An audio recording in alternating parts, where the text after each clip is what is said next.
Here. Member Cassidy. Here. Member Saratori. Member Orland. Here. Member Danlo. Here. Member Kelly. Here. Member Move that Peters. microphone. Here. We have a quorum. Is there any other governmental unit that has a quorum and has met OMA requirements? Thank you. We will proceed to the Pledge of Allegiance. Please rise. I Pledge allegiance to the flag of the United States of America and to the republic for which it stands, one nation, under God, indivisible, with liberty and justice for all. All right, hang on, Mary. Just a couple of other things. There's a few other bodies that are here, so I'll just kind of maybe by sight, if I miss somebody, make sure you tell me. So Beth, want to introduce yourself? Good evening, Beth McElroy Kirkwood, Chair, Murray Valley Community College. Called on 2:30. I see the township officials. Lena, Ken, you want to introduce yourself, please? Lena Madaria, trustee at Orland Township. Ken Duffy, Orland Township trustee. Library? Bridget Lindblom, president of the library board. Mary Adamowski, library director. Okay. Any other elected officials here? I think Tracy's in the back, right? Tracy Sullivan, Marine Community College. There you go. And our ever favorite fire district. DJ Jeffers, board secretary, Orland Fire. Thomas Tell, fire chief. Awesome. And we got Tracy with Marine Valley. Okay. Did we miss anybody? We get everybody? Oh, I'm sorry. Go ahead. Sure. My name is Ryan Nagel. I'm Vice President of Academic Affairs, and I'm here on behalf of our President, Pamela Jahaney.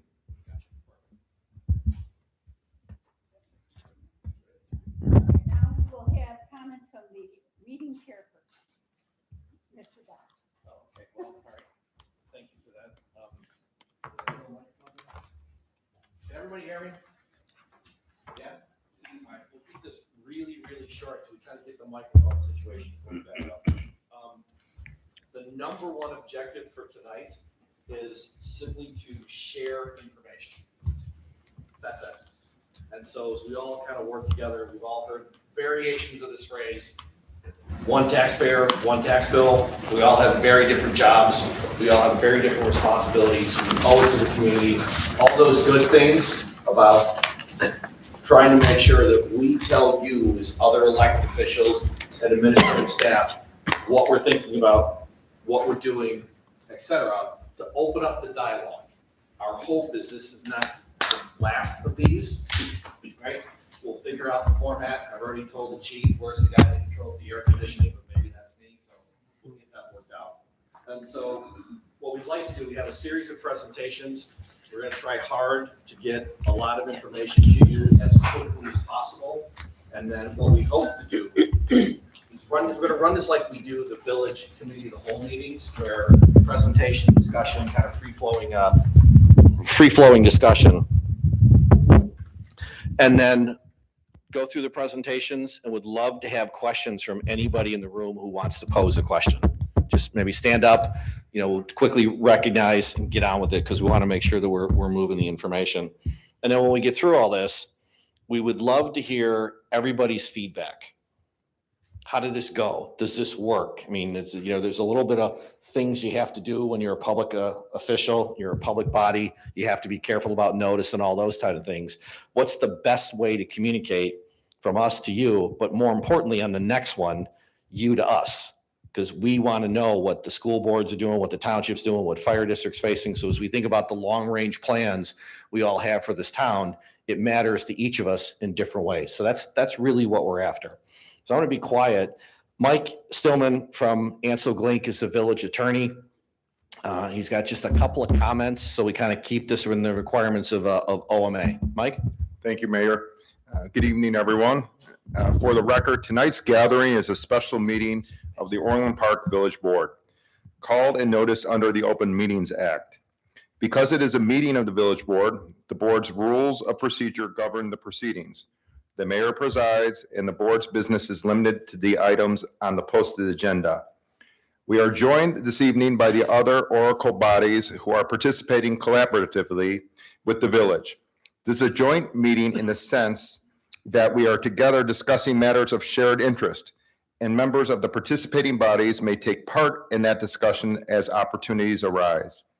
But each public body remains a separate legal entity. Each body acts only on matters within its own authority, and where a body takes action, it does so only by its own vote and as its own board. There is no joint vote. For Open Meetings Act purposes, each public body is responsible for its own compliance. The village has satisfied its notice, agenda, and meetings and minutes obligation as to the village board meeting. To the extent any participating body has a quorum of its members present, that body is itself holding a meeting tonight and is responsible for its own notice, its own posted agenda, and its own minutes. Bodies without a quorum present are participating as attendees and are not conducting a meeting of their own. The village will keep the minutes of the village board's meeting, and each other body that is meeting will do the same for its own record. With that framework in place, the mayor now will proceed under the board's rules and the posted agenda. Thank you. No, I'm good. At this time, we will proceed to opening remarks by school district leaders or any other elected official leaders. School District 135, do you have any opening remarks? Well, first, thank you, Mayor Dodge, for bringing this all together. All of us at District 135 are grateful for the opportunity to connect with our municipal partners. We all have different roles, as you said earlier, and sometimes we can get busy in our own work. So this is a nice opportunity for us all to get together and collaborate, because we may have different roles, but we share the same goal, and that's the betterment of Orland Park. So thank you once again for this opportunity. We're glad to be here. Thank you. Glad you're here. School District 230, We too are glad to be here. I know, Mayor Dodge, thank you. Since you have taken office, you have reached out. We had met once last year with District 135. And when a few weeks ago you said, we've got a lot more stuff to talk about, by seeing the agenda, we know that that's the case. We do agree, as with Ms. Browner said, we come from this with different lenses. My hope for us tonight is to ask some clarifying questions, because possibly, but then know that those will be more clarifying than other questions, because we will have a lot to process as a board. And we have a little bit of difference from 135 in that 230 encompasses 11 communities. So we have to make sure that we are looking at that from not only the lens of Orland Park, but all that we represent for 230. So thank you for this opportunity. Just as a courtesy, library, township, fire, any comments? Just glad to be included and We got to get used to passing the microphone around. We're going to force ourselves to share tonight, so. really loud. Oh, you can just stand, just be loud. Just happy to be here. I know there's a lot of liaisons across the board, and it's just nice to have everybody in one room instead of, trying to piecemeal together the information that goes from each board to the other. So glad to be a part of it and interested to hear what comes out of it. Again, I apologize to everybody in advance. On village board meetings, when we have our committee of the whole, we're kind of doing this like a committee of the whole. I'll often, Cindy will ask to be recognized. I'll say, okay, Cindy, and we just talk. So if I come out with first names, I'm not to it's just instinctive, as opposed to trustee Katsinas while we're on the board meetings, or trustee Lee Platt. So we'll keep it casual. Ken or Lena? No, same thing, just grateful to be here, glad to see this put together. You are setting a good example of how to bring the community together and create more unity and try to figure out how we can better operate together. No. DJ, Chief? We'd just like to say thank you for the opportunity to be here. With all the development and plans that are going on, it takes us a lot of planning and foresight to be able to plan and cover to the standards of coverage that we all live up to. So being part of this meeting includes us and has a good effect on us planning forward for ourselves. No, I appreciate that. And we were anxious to do this. What I've learned with George is, like, you give George an idea and he kind of runs with it, and then it kind of becomes this thing. And when we get through all this evening, let's just have a quick casual conversation, or we could do it later. How do we make this better? Is there a better way to keep doing this on a regular basis, regular cadence? Maybe one of the other taxing bodies hosts, and we're the guests. Happy to do that, just to kind of keep things flowing. So I appreciate everybody making the time tonight. Okay. Sure. As Chair of Marine Valley Community College, I appreciate the opportunity to be here today and to work together with the leaders, throughout this, our community, just to make Orland Park a better spot. And I appreciate Dr. Nagel attending with us. Ready? Yes. Overview of meeting objectives, Mayor Dodge.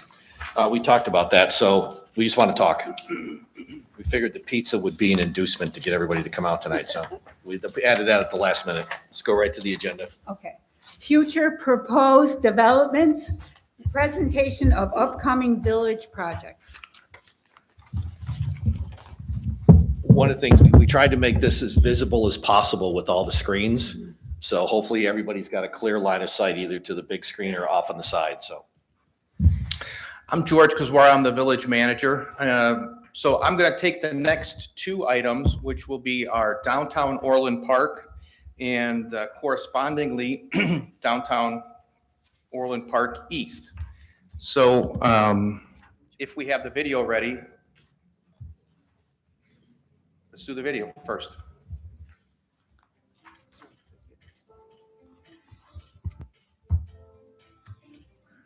Downtown Orland Park is evolving. This amended plan strengthens the downtown Orland Park district with a new medical anchor, vibrant retail, and a fully programmed public park. By pairing the University of Chicago Medical Center ground lease with an amended and restated redevelopment agreement, the village realigns responsibilities, adds performance safeguards, and secures predictable revenue to advance long-planned improvements in downtown Orland Park. UCMC will develop a medical facility creating hundreds of jobs, bringing high-frequency, daytime foot traffic, complementary retail, and regional brand. Parking access remains protected. The garage provides weekday access for UCMC, while evenings and weekends remain open to the public. This plan delivers stable, recurring revenues, about $10.16 million in ground rent over 25 years, plus $322,500 annually from leased garage stalls. This is in addition to TIP and business district revenue. These funds are earmarked to offset Heroes Park construction, debt service, and long-term operations, reducing pressure on the village's general fund. Heroes Park will be a public year-round gathering place programmed by the village, including a seasonal ice rink and a perpetual park covenant, ensuring long-term stewardship. Construction is scheduled to begin in late summer and conclude in the summer of 2027. Parcel C is reserved for a performing arts center, while the village conducts due diligence to determine the feasibility of that center. If the village delivers its commitment to the project, construction must begin within 36 months. Otherwise, development rights revert, ensuring the site remains active. North of 143rd Street, between LaGrange and John Humphrey Drive, the downtown Orland Park East redevelopment area will be established within 12 months to accelerate investment in this key corridor. With the approval of the amended and restated redevelopment agreement and UCMC letter of intent, the village can continue to advance these plans for downtown Orland Park. So at the June 15th board meeting, the village board approved the RDA amendment. It was an amendment to the one that was approved back in 24. And it also approved a letter of intent with the University of Chicago Medical Center. So with those two very important documents underway, things are really moving now. This has been obviously a very important project for a little bit of feedback here. Very important project, and it's exciting that we're moving along here. I mentioned Edwards Realty is still part of this project. Now we've added University of Chicago Medical Center to that as well. This project puts into place safeguards for the community, and it has a lot more transparency associated with it. Very important is that it's economically viable. Our previous plan was more speculative. And this removes that speculation and ensures that it is a self-funded plan now. In addition to, as the video mentioned, in addition to the TIF and business district, now that University of Chicago is part of this, they will be paying a ground rent of $10 million over the next 25 years. They will also be paying $322,000 annually to lease some of the parking stalls. These two revenue sources are what make this project financially viable. The parking structure is still available for evening and weekend use. Currently, UCMC will be leasing spaces from the village. They may actually buy the parking structure outright from the village. A lot of the UCMC anchor helps with our daytime foot traffic for our other retail restaurant uses, and that helps keep this project very viable.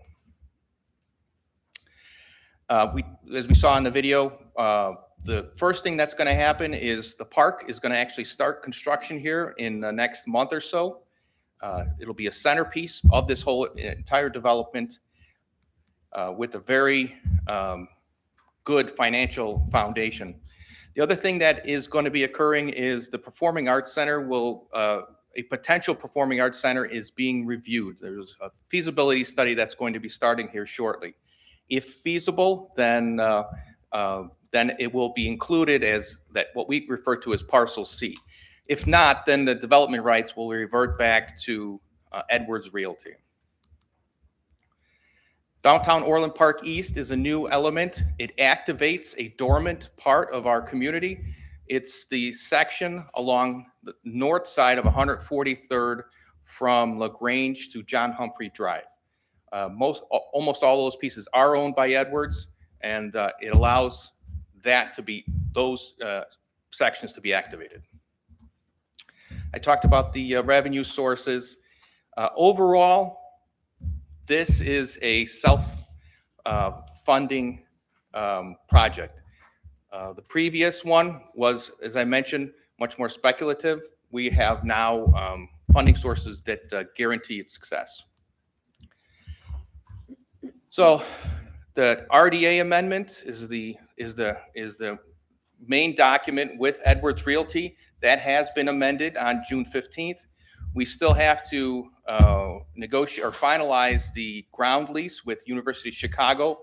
The letter of intent is the one that kicks off that process.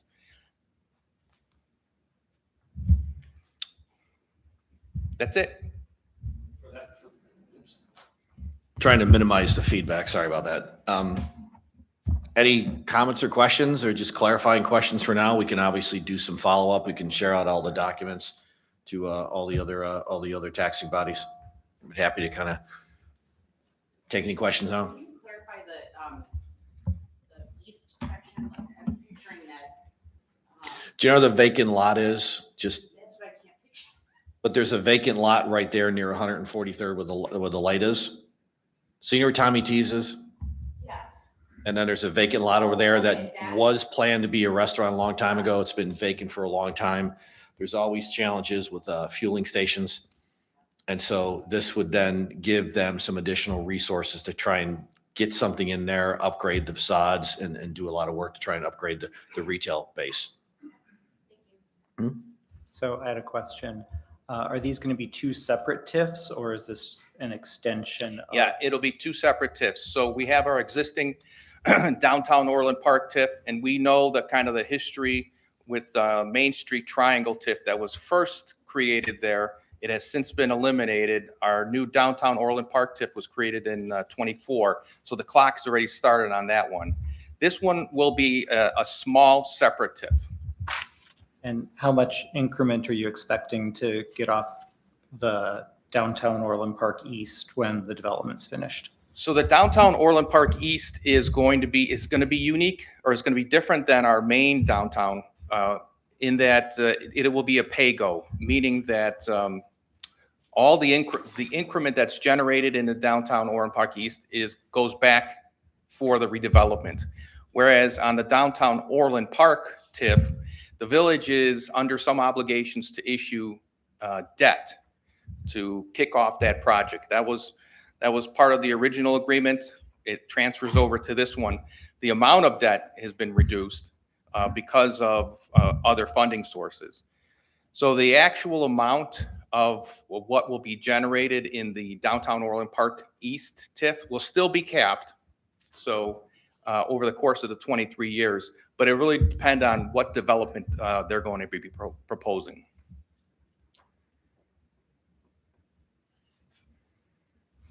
Any other comments or questions?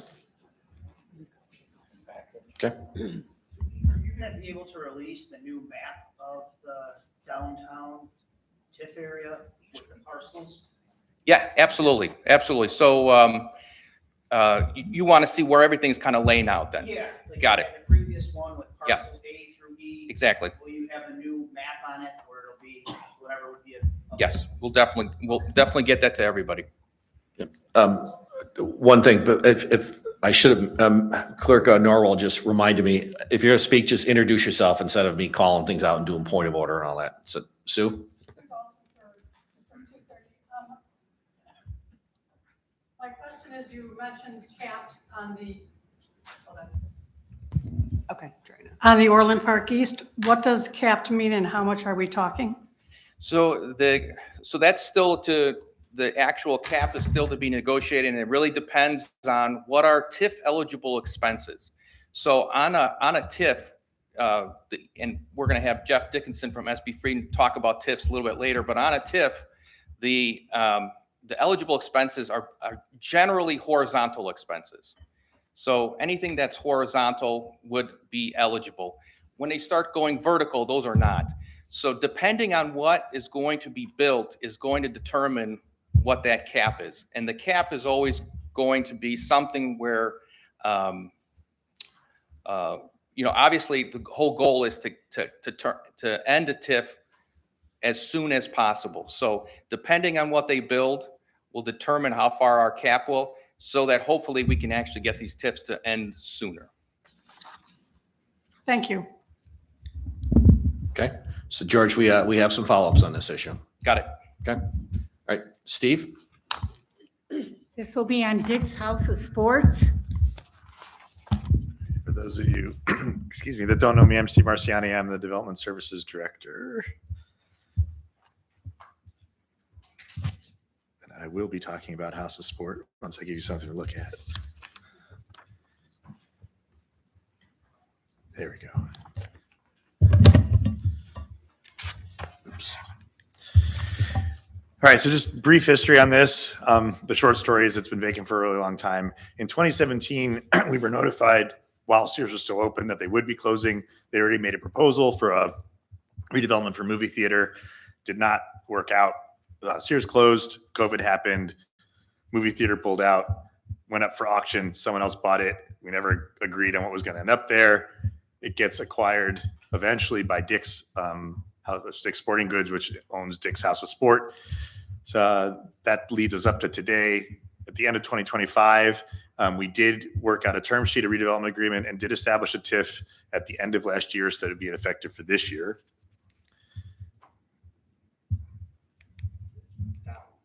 I am pressing down. Thank you. So the TIF portions are basically this. So the yellow box is the existing box of the store without the auto center. The auto center is probably not going to ever used. They are going to actually be submitting full development plans to us in the next week. So I don't quite have them yet, but I will just talk about the basics of this. One of the goals is to deal with the stormwater management. This is a pretty unique area of town in that the mall, all the outlots around the mall, and a lot of the adjacent residential are in one big watershed. And we want to just make sure that we accommodate the next 50 years of growth. The mall just had its 50th anniversary, so that we can accommodate the changes in the stormwater that requirements that have occurred, and that we have availability in the future. Some other things that will be occurring, as you know, our parking lots are kind of barren. For those who've been driving around, as we've been redeveloping our strip centers, we've been improving the parking lots, bringing them up to code. That means trees, channelization, restriping, islands, better pedestrian traffic. That will be going on in the parking lot area.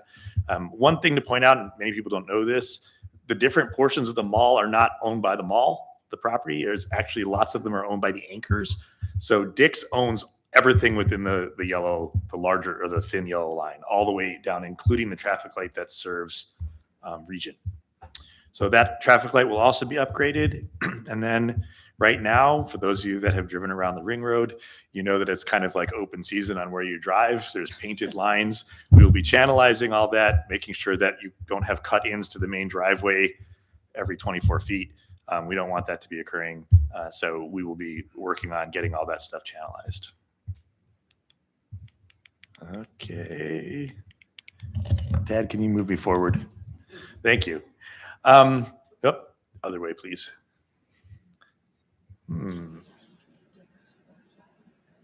Okay, right. So moving forward, they purchased the property in March. We did have a meeting with them with their new design team. They will be submitting by June 30th. So I do have some details right now. They will need to get a special use permit. So there'll be some entitlements that'll be occurring. We should have all that wrapped up by the end of the year. What I am allowed to disclose at this moment, so of the big yellow box, most of it will be used for a 2-story Dick's House of Sport. This is one of their their new products. Then the northeast portion. So everything from the dashed yellow line, the narrow strip, there will be 2 floors of additional retail that will not be Dick's House of Sport. Those have not been announced yet. They will also be putting a year-round sports facility. These new concepts have an outdoor arena, I guess. It's like a track and a field where you can test out products, and they also open it up to the public for practices. Sometimes they put an ice skating rink out there, so that will be part of this development also. Okay, all right.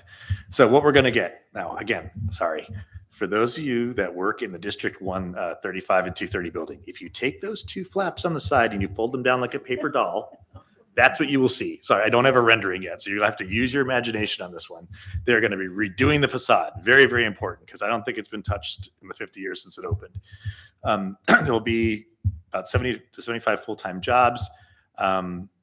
They have told us, and we have data, that when a Dick's opens up, the revenue goes up pretty dramatically.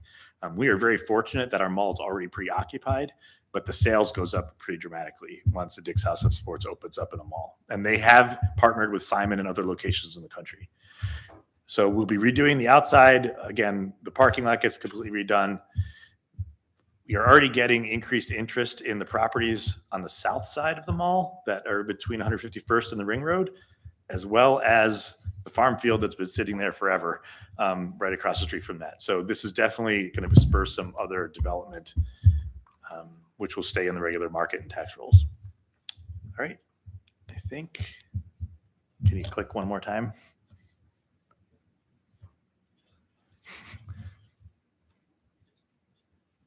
I think that's it.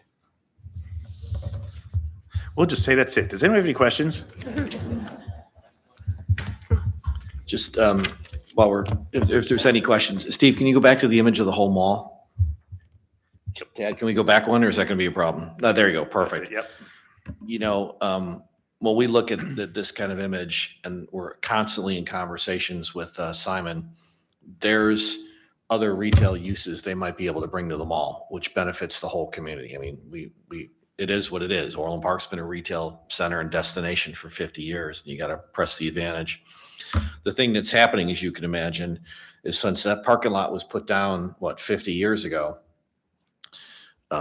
water standards have changed, which is why we're putting so much money into the stormwater management. We're not done figuring out that answer, but there's potentially $4 million worth of new stormwater storage the village has to invest in just to allow this. And then same thing with some other potential auxiliary uses around the ring road, because, you know, and this is purely me speculating, with the evolution of driverless cars, you know, at some point, this is going to look like way too much empty space. because not everybody's going to be driving a car to park it at the mall. They'll get dropped off and off you go. So we're constantly trying to stay in touch with what's going on, both from a water math. Kershid's in the background somewhere. I think the number is 14% more rainfall in like the last 20 years. And so the Water Reclamation District keeps cascading all those standards down to the villages. Yeah. Oh, yeah. There. Oh, there. Okay. It's Water Reclamation's fault. I blame Water Rec. Yeah. So, yeah. And so that's one of the reasons why we're going after this. And quite frankly, it was one bullet point here. They're bringing in other retailers. So 200,000 square feet of retail are about to come back online. That'll generate revenues. It'll obviously hopefully kick up the assessed valuation of the mall. So we're excited about this possibility. Would love to see them break ground tomorrow. So, any comments or questions we can answer about Dick's while we're here? Has MWRD been approached? I have not seen anything. Yeah, Kershid, you want to, the question from I'm sorry, Beth. I know I've met Beth for years. From Beth was, has Water Rec been consulted on all? So we're in close touch with them, correct? Yeah, their actual project submittal is going to be coming shortly. So we'll have a better idea of what they're going to be doing so that we can get a final answer. But we have been studying an assumption that maybe 6 more users go around the ring road and what will happen. That's kind of where we're starting. Did I do that right? Yeah, so up to 10 buildings. Yeah, so again, early stage conversations, just sharing information. There could be 10 other, we'll call them outlots, Steve, or just want other buildings on that property, which would add to everybody's revenue streams. So we're hoping that all comes through the way Simon, and there's a reason for making the investment and co-investment with Dick's. They're going to spend a lot of money to rebuild that dead Sears. So. Amazon retail store presented by Haley Gorman, a planner. Good evening, everyone. My name is Haley Gorman, and I'm a planner for the Village of Orland Park. Can everybody hear okay? Haley's often soft-spoken. Yeah, we good? I apologize for that.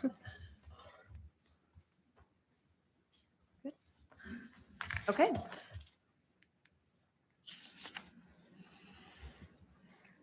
So the Amazon retail store will be located on the southwest corner of 159th Street and LaGrange Road. This is a new retail concept for Amazon as an approximately 230,000 square foot large format retail store. This project was approved by the Village Board of Trustees in January of this year. And the image you see here is of the site plan for the project in its initial phase.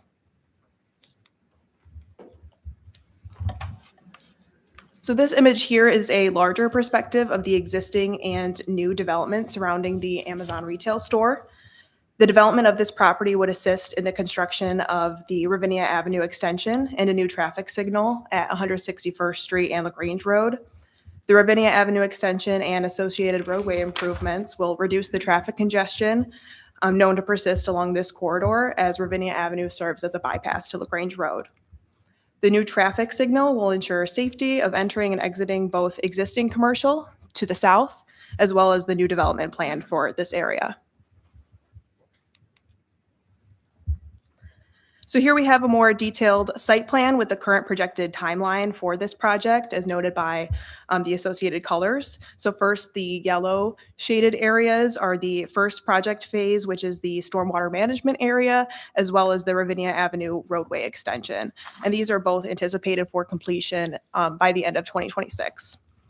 Next is the blue, including the retail store, parking areas, and entrances into the site. So there will be 2 entrances off of 159th Street, 1 off of LaGrange Road, and 2 on Ravinia Avenue. The store at this time, as well as all of these improvements that I mentioned, are anticipated for completion in late 2027. Finally, in the future phase of the project will be the outlot developments, and as well as the traffic signal at 161st and LaGrange Road. These are anticipated for completion between 2028 and 2029. Expectations for this development include approximately 200 construction jobs and 500 permanent jobs to support the new retail store, which has been projected to bring millions in sales and incremental property tax revenue. This project will also improve the appearance of one of the most high-traffic areas in the region, in addition to improvements to stormwater management, as the on-site detention has capacity to support the Ravinia Avenue extension. And this concludes the Amazon retail presentation. I'm available for questions. Thank you. Good. Al? So Alan Castengren, Orland 135. So I guess kind of the same question I had when we were talking about downtown Orland Park East. How much increment are you expecting is going to be generated, and how much sales tax revenue are we expecting this to generate when the development's complete?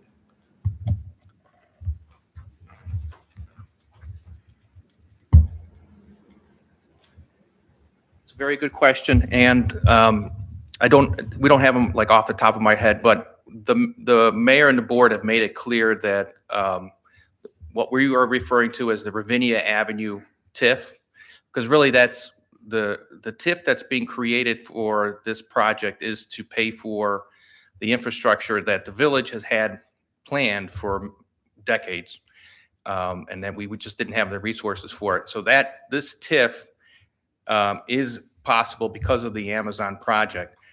The board has made it clear that we are going to split. We're going to use sales tax and TIF proceeds to pay off the bonds as soon as possible. So the exact amount of how much we need is still kind of be worked out, but our goal is to end the TIF soon. We don't expect to keep the TIF open for 23 years. It's just, thanks, George. So Alan, I'm doing this from memory. Costco, publicly available records, they have about an $800,000 a year property tax bill. And so given the size of this building, it's probably reasonable to assume that Amazon's going to come in somewhere in that range. As George said, we're using a TIF to help with the $12 million for the intersection in the road. Yeah, about that. And then like what we did, like what the village did when we helped fix the dead mall 30 years ago, we had a chip in where we were using our sales tax revenue to put it in a sinking fund would be the technical term, to then as soon as it's ready, we'll pay off the TIF early. Because I think we paid the TIF off from the, I'll call it the dead mall. I don't have a better word for it. So that's the plan with this one, is because Amazon's a big deal, right? And we know your costs go up as well. So we got to be trying mindful about how we balance this and then try and burn through that debt load pretty quickly. And then related to that is we are spending a lot of time trying to get more money out of Springfield. I think we might be able to get some grants to pitch in on this one, but certainly some other road projects. We're doing everything we can to reduce that impact. So although we're doing a TIF for it's going to encompass the Amazon area, what Krishit is going to show now is the whole Costco gas station. Costco's gas station will not be in the TIF. So that will be new EAV that will be immediately available for the districts. Yeah. Any other questions on, or jump right into Costco since they're related, we'll come back. Any Amazon questions? Good. Krishit?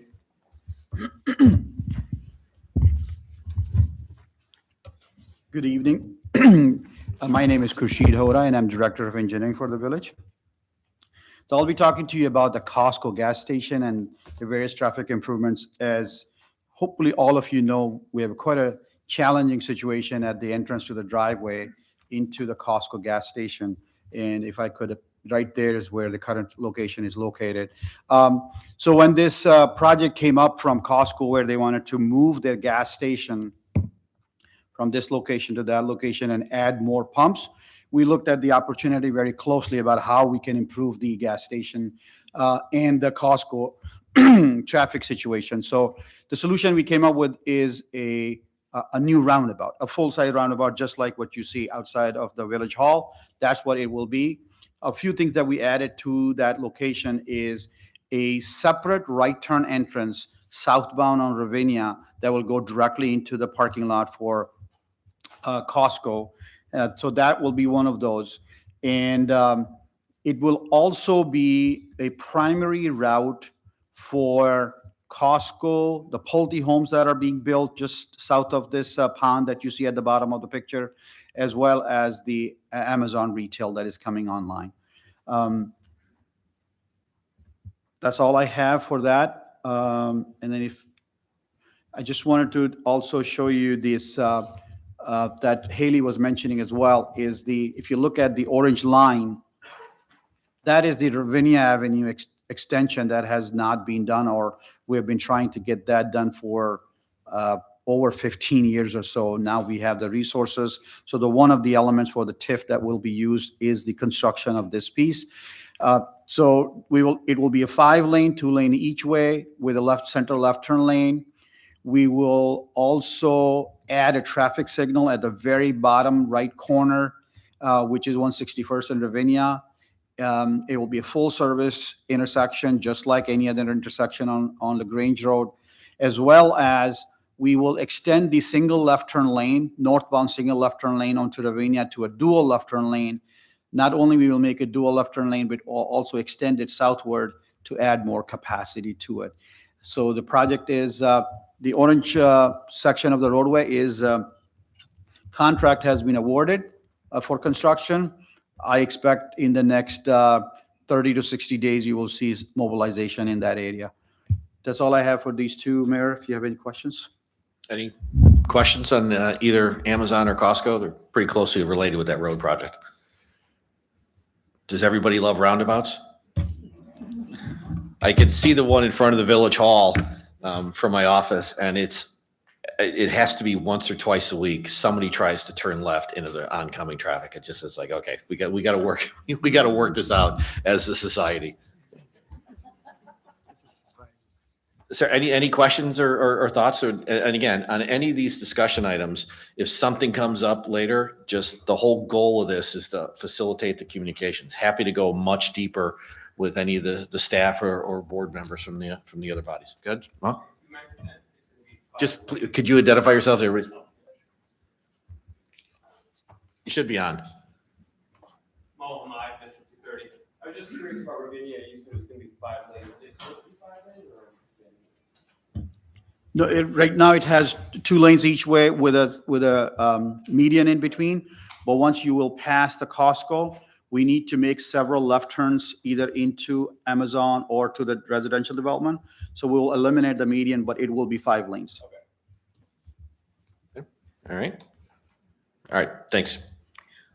We'll proceed to the Crossroads development presented by Haley. All right, thank you, everyone. This is the Crossroads Plan Development. So this development is still in a preliminary phase, and it's proposed for the southeast corner of 159th Street and LaGrange Road, as delineated by the yellow border in this image. One of the goals of this project includes assembling and redeveloping the former BP and KFC parcels located on the southwest corner of 159th Street and 94th Avenue. And ultimately, this will be a high-quality mixed-use development. So here's a snapshot of the proposed site plan overlaid onto an aerial image of the property. The project boundary includes approximately 18 acres of vacant or underutilized land. So revitalizing this area is a need for the village and the Orland area community. This project will also help in facilitating necessary roadway improvements at the intersection of 159th Street and 94th Avenue. Thank you. Here's another image of the proposed site plan. The center of the site is designated for approximately 100 or more owner-occupied attached single-family homes. There are 4 commercial outlots, 2 fronting LaGrange Road and 2 fronting 159th Street. The northeast corner of the site plan at 159th and 94th is intended for a proposed hotel use. The remaining area in the site plan is intended for stormwater management and open space. And the existing Pet Boys and Lazy Boy sites along LaGrange Road would remain. There is not a timeline for this project at this time since it's still in a conceptual phase, but the expectations include construction and permanent jobs that would be created from a project of this magnitude, coupled with improving the appearance of this high traffic area. And that concludes the presentation.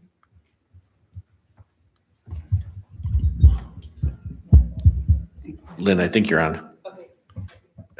Just, there's a switch up top, so I think we might have turned it off during the feedback period. Okay, my question is, when you say 100 new owners or new homes, what is the prediction of how many students do you calculate? I think we have some formulas, Haley, correct?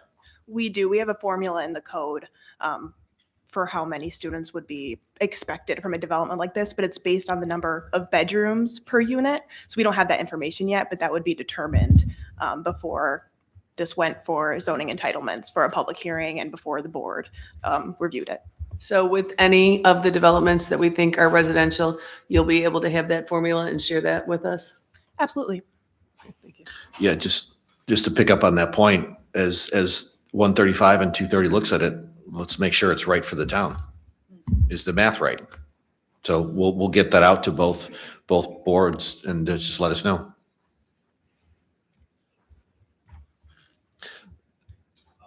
Yep. Do you guys want the AI overview estimation? Yeah, there you go. It's 30 to 45 school age children for 100 houses. Right. Okay. That's probably fits with what we've seen over the years. And one of the things we were working hard with the developer to make this a for sale product.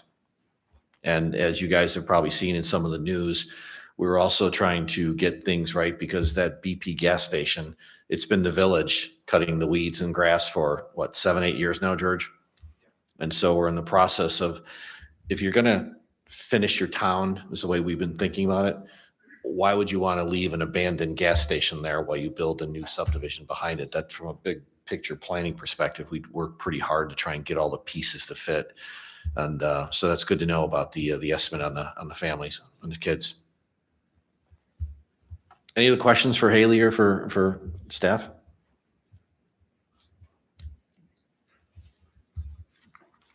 Former Andrew Corporation property presented by Andrew Gardner, Associate Planner. We planned it to have Andrew talking about Andrew. We're not quite sure how we worked that one out, but it's all yours, Andrew. Good evening. I'm Andrew Gardner. I'm an associate planner with the Village of Orland Park. So the Andrew Corporation property is located on the north side of 153rd Street. You can see to the right is kind of the TIF district boundary that the village is considering. A little bit of history for the property. Andrew Corporation operated the site for many decades, and then they vacated the site in 2005. Very shortly after, the village was approached by a developer for the Cherry Ridge development. That development was a 449-unit residential plan development. That development did ultimately succumb to the economic pressures of 2007 to 2008. So it was never constructed as is. A part of it was kind of, brought back for the Sheffield Square development that was on the south side of 153rd Street. But the north half has remained vacant. The buildings were demolished in 2014, but as anybody in the area could tell you, it's still existing. The village has been approached by a developer who is proposing a 143-unit single-family residential plan development. And the remainder of the proposed TIF boundary, the village is hoping to get some public amenity improvements around Centennial Park West and that sort of thing. So needs for the site, to the right, we can see kind of the proposed site plan that the developer has provided us with. The reason that the village is considering a TIF district for this site is namely the environmental remediation costs, which kind of prohibit adequate return for developers. But some additional improvements that the village is hoping to see through that process is an improvement in the stormwater detention. The pond on the northwest side of the property has been neglected for a long time and serves not just this property, but some of the adjacent parcels as well. Additionally, we can look at some improvements to access to the pace bus line that goes along 153rd Street, the nearby metro station, connecting the sidewalks to the existing residential to the east, utility burial, and completing the village's bicycle path network that is kind of got a northern section and a southern section, and this property kind of sits right in between the two. At its core, I think the village feels that this site has a strong argument for the blighted designation. It's vacant, it's in a state of disrepair, it's suffering from neglect, and currently has only been cleaned to commercial standards. Big picture, the village is considering a TIF with a standard 23-year anticipated timeline. We'd issue general obligation bonds, and of course, only TIF eligible expenses would be, eligible. The village has been very cautious and considerate in their conversations with the developer to, make sure that we have adequate oversight over the release of the funds, so that we can be really conscientious about this development. That concludes my presentation for this. I'm available if there's any questions. Yeah, Tim Danlow, District 230. Can you bring back the slide of the boundaries of that TIF again? Yes, sir. And can you explain again why it goes way beyond? I understand the need for remediation on the Andrews site. Why is Centennial on all of those other parcels included again? I think the village is hoping to secure some public amenity improvements. I've heard some talks about, possibly putting a path around Lake Sedgwick, that sort of thing. I haven't seen any concrete proposals, but that's, kind of the idea. Okay, so the residential planning part would still be confined to the Andrews site, or could there possibly be other residential? Yeah, absolutely. No. It's only residential. Okay, and about 440. No, that's the existing. The current one is only 143. Yeah, the 449 is the Cherry Ridge development from 2007.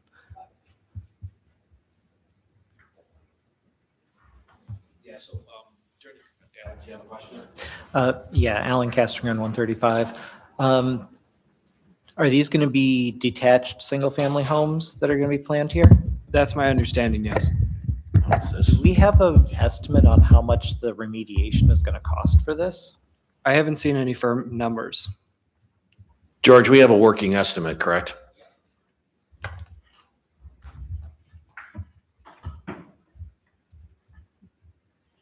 So it's between $8 and $10 million to get the site cleaned up to residential standards.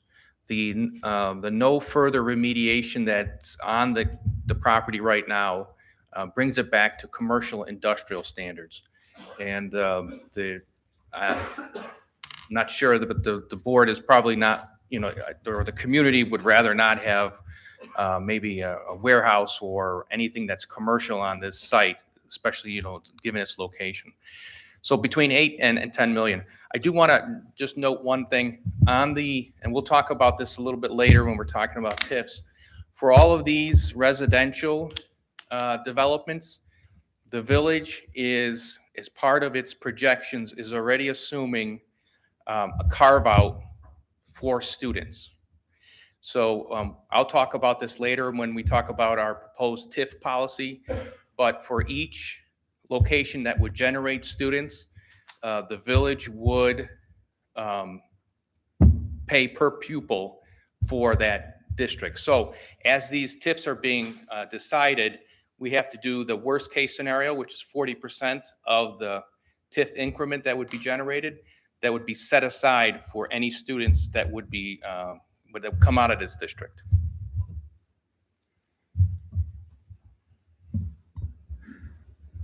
Other comments or questions? Good. Just identify yourself so we can. Jeff Egan, District 230. Sorry if I missed this. Who currently owns that piece of property? It's owned by a developer that does environmental restoration work. The same developer that proposed this proposal? Yes. Yeah, just a little bit of background. We had originally explored with them doing attached for sale properties, like, what's the name of the subdivision, 153rd and Wolf? Waterford Point. Waterford, and that type of housing product, and be targeted towards senior only. So we've had a number of variations from the developer, and they wanted to come in with a single family, and they think you saw an image of what they're intending on building. So back to the central point, how many kids do we assume, and how does that work into the math, because it impacts everybody. Thank you. All right, thanks, Andrew. Marley Creek Basin and Preservation Area, presented by Sangeeta Sanathan, planner. Hi, good evening. I'm Sangeeta and I'm a planner with the village. Tonight, I'd like to briefly introduce an important initiative that has the potential to benefit both the village and the school districts as well. And so as you may already know, Marley Creek is an important natural asset within the village. And over the past few years, the village has been assembling properties along South Wolf Road to create a continuous preservation area along Marley Creek. And because most of these parcels lie either within the floodway or they have wetlands associated with it, they're not really good candidates for commercial development or any development at all. And so these parcels are really ideal candidates for transformation of this area into an asset that provides flood protection, it restores the natural habitat, and creates opportunities for residents to enjoy nature. So what we're looking at here is a site plan of the area that's under consideration. You can see there are walking trails, paths, seating areas, and some overlook destination points. And this project can really serve as a spot for passive recreation for the entire village. And construction is expected to begin in the spring of 27 with completion date in the fall of 27. And beyond the obvious environmental benefits, better stormwater management, higher water quality, and habitat preservation, what we're really excited about is the educational opportunities that arise from this project. The preservation area can serve as an outdoor classroom where students can experience science, ecology, and sustainability. We see opportunities to partner with local school districts and conservation organizations to support field studies and hands-on learning experiences.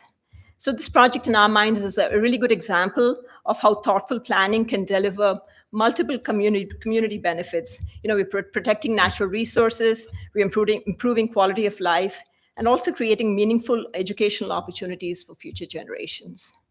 Thank you. So Sangeeta, could you go back to your first slide? Well, it doesn't break anything to go backwards. So that empty patch there where it says Marley Creek, that was going to be that repo storage lot. So the village is kind of thinking about this holistically for the whole area. So this, what we just presented, is part of this. So we've been making some moves to try and get that under village zoning control so we can kind of clean it up. And we're work in progress with applying for a lot of grants from the state to try and help that area because it's a floodway, floodplain. Let's just clean it up and, that kind of thing. It's been a long running issue for the surrounding area for everybody for a lot of years. So just want to kind of anchor that in the place. Good. Ryan Nagel from Moraine Valley. How many acres is this site? And how many acres is this site? Is it Cook or Will County? And who would manage the land then within the village? What department would do that? Got it. So it is within Cook County. It's about 12-acre site is what we're looking at. And it will be maintained by the village. Joel just volunteered. He's our public works. Public Works, yes. Just curious because I know the Cook County Forest is actively looking for land to preserve in South Cook County. So I don't know if that's. Yeah, if they show up with grant money, we'll cash that check. Okay. No, I appreciate you telling us that. Cool. Thank you. Any other comments or questions on this? All right. Presentation of upcoming village studies. We'll begin with recreation studies presented by Ray Piatoni, the Director of Recreation and Parks. Hi, good evening. My name is Ray Piatoni. I'm the Director of Recreation and Parks, and I'm going to review 5 different studies that we're engaging in this year. The first is Centennial Park West. So Centennial Park West was built and opened in 2024. Since opening, we've hosted a variety of events there. Some are ticketed, some are free, but the site was built without an operating plan. So we're undertaking a study to tell us what's the best way and the best scale to operate this facility. How frequently should it be used? Should we charge for admission? Should we serve alcohol? Should we not serve? Should we charge for alcohol? Let people bring it in. So this study is a comprehensive study to help us better understand how to operate this site and to examine whether there's opportunities for year-round use and potential expansion for this site.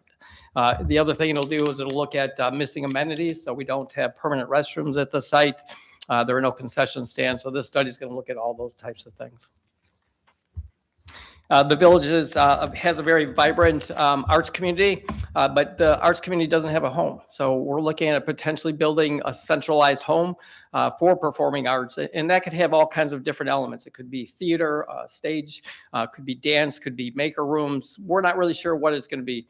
George mentioned earlier that it would be on Parcel C in the new downtown. So this study is going to look at the feasibility and the scale of bringing a performing arts center to Orland Park and who we might partner with to operate and occupy this facility. The East Field House, so the Riviera, is a facility the village recently purchased. The village currently owns the Sportsplex and the Orland Park Health and Fitness Center. These are two fitness type facilities. Sportsplex also has big recreation components. Those two facilities alone have over 8,000 members, which mostly are engaged in fitness. We also have some other centers. We have the Centennial Park Aquatic Center, which really doesn't apply to this, but is one of the big facilities that we operate. What we don't have is we don't have a large field house. We have a huge athletic component in Orland Park and really don't have a good ability to serve athletics in Orland Park.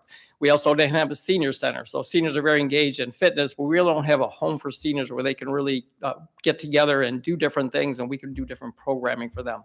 The other thing we don't have is we don't have good indoor play space. We have programmed recreation space. You can sign up for recreation, but not good indoor drop-in play space. So we're examining that and potentially bringing all that to the East Field House. We call it the East Field House, but it's much more than that. Centennial Park was mentioned as a part of the TIF. And so we're looking at Centennial Park potentially doing artificial turf for all the fields. So a couple years ago in 2024, we introduced Schuessler Park, which has two full-size football soccer fields. When it rains, none of these fields are usable. Schuessler keeps playing. It's fantastic to see all the kids out there having fun. So we're undertaking a study to determine, is it feasible for us to convert all these fields in this competitive marketplace? There's a lot of turf out there now. Is there enough capacity for us to do that? We host a lot of tournaments now. We don't want to lose those tournaments. Those tournaments are good for Orland Park. It brings people to the community and they spend in our community. So we're looking at potentially turfing those. As a part of this study, we're looking at also expanding and adding a new multi-surface type of athletic facility. So a facility that would have served baseball, soccer, lacrosse, football in one new complex. And you can see that in the rendering on the right there. So that's the current clean fill site and the skate park, which is barely utilized. So it's going to potentially, we're going to examine looking at that site and potentially converting that into a new athletic complex. Lastly, we're going to look at Sportsplex, the Orland Park Health and Fitness Center, and the Centennial Park Aquatic Center. I mentioned earlier, these are heavily used facilities. And one of the things we're going to do is we're going to benchmark these facilities. Are we operating these facilities in the best way that they can be operated? Is our pricing structure sound? Are there opportunities that we're missing? So we're going to undertake this study to better look at our facilities and say, are we operating these in the best possible way? So that's the fifth of the final studies that we're doing.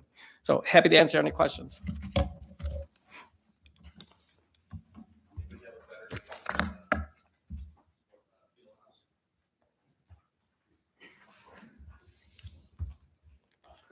Kind of serious. When it first came up, you say, well, we bought the Riviera, we did this, we did that, half the town at least is a Chicagoan, so you say Fieldhouse to Chicagoan, you immediately have an idea. So we're still in process to figure out exactly what we're gonna do with the building. It was the right thing to do to get the building, right? Now we got work to do, we wanna have the feasibility.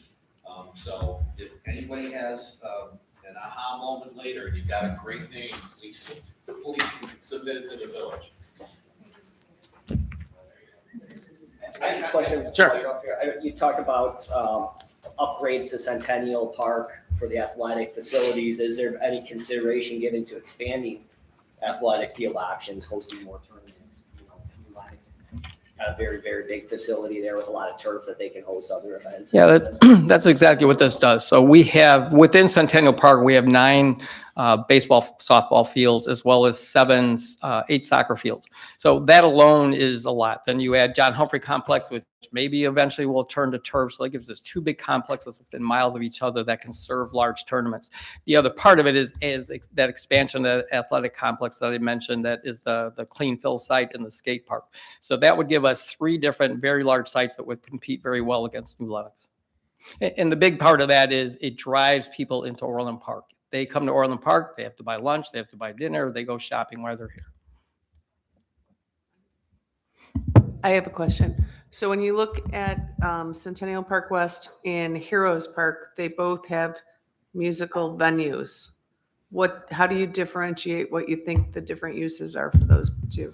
Yeah, the band shell at Heroes Park will be a much smaller event, and it's also storage for the equipment we need for the ice rink. So it's kind of a multi-use building there.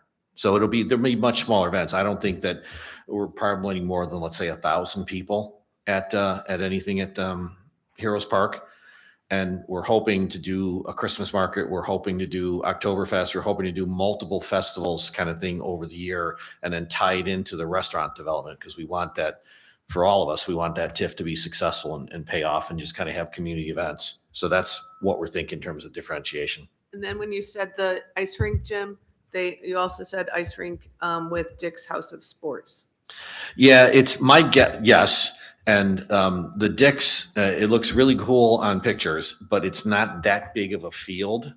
The Dick's thing, it's really, it's not a full football field or a soccer field. It's more of a place for someone to go out and try out some of their gear. And occasionally they'll do the ice rink.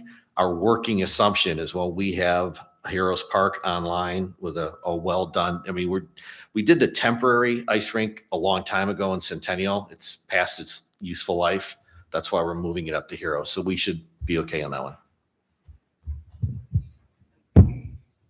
Any comments or questions?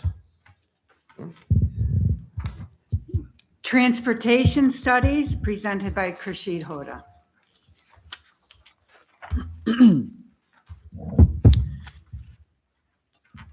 So I'm also a member, along with our Public Works and Police Department, a member of a Parking and Traffic Advisory Committee. And we get lots of requests about speeding in the neighborhoods or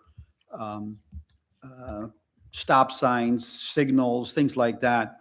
And so but most of them are perceptions or impression of people or individual experiences. So what we have started here is a village-wide neighborhood traffic and safety study. The entire village will be studied in terms of where the neighborhoods may or may not have traffic issues, but that will be a data-based, fact-based information. So that's what this will be all about. So one of the outcome of that effort will be identification of where we may have issues in terms of traffic safety, pedestrian safety, all of that. But it will also give us a traffic calming manual. It will have a industry accepted best practices set of tools that can be used in the residential neighborhoods to calm down the traffic. And that will allow us to have a consistent and effective approach for all of the village instead of having different solutions in different parts of the town. So that's what it'll be. But also that manual will definitely follow the guidelines that are provided by the federal government and a state government, which is what we call is Manual of Uniform Traffic Control Devices. So that's definitely one effort that is happening.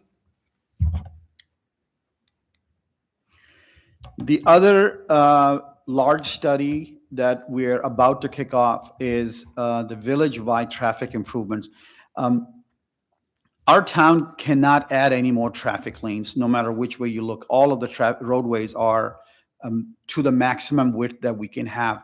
So how do we continue to improve traffic and accommodate these developments that are coming through is through other means of improving traffic, which is study each corridor, study if the traffic signals are at their optimized level, as well as are there other solutions that we can implement. So that's what this traffic study will do. We will study all of the major corridors, LaGrange Road, 159, 151st, 153rd, 143rd, for example. So one of the objectives that the village is proceeding towards what is called Vision Zero. Vision Zero is where you have zero fatality and also zero high injuries, like severe injuries. Those are the two we want to eliminate from our town, and that's what this effort will go towards. So the map that you see, it shows also one more thing that you would realize, that our town also has just 2 north-south corridors that cuts through the town, actually 3, Harlem, LaGrange, and Wolf Road. The other, and east-west, is 143rd and 159. So you can see the limitations that we have for those roadways. One more thing that we have in that direction that we are going to look into is driveway consolidation. If you pay attention, especially on 159, we just have too many driveways, and it is very difficult for us to especially make a left turn on 159. I'm just going to give you one example. From LaGrange Road to 94th Avenue, it's about 1,200 feet long. Just on the north side, there are 8 driveways.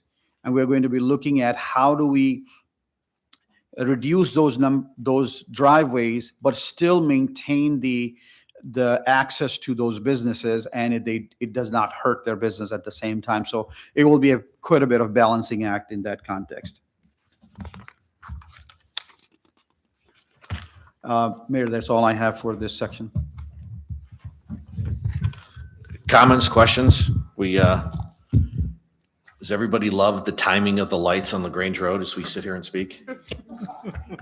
And all kidding aside, one of the things we've talked about as a board and with staff is, if you are a retail destination like we are, how do you keep it healthy? Because it matters to everybody's, matters to everybody.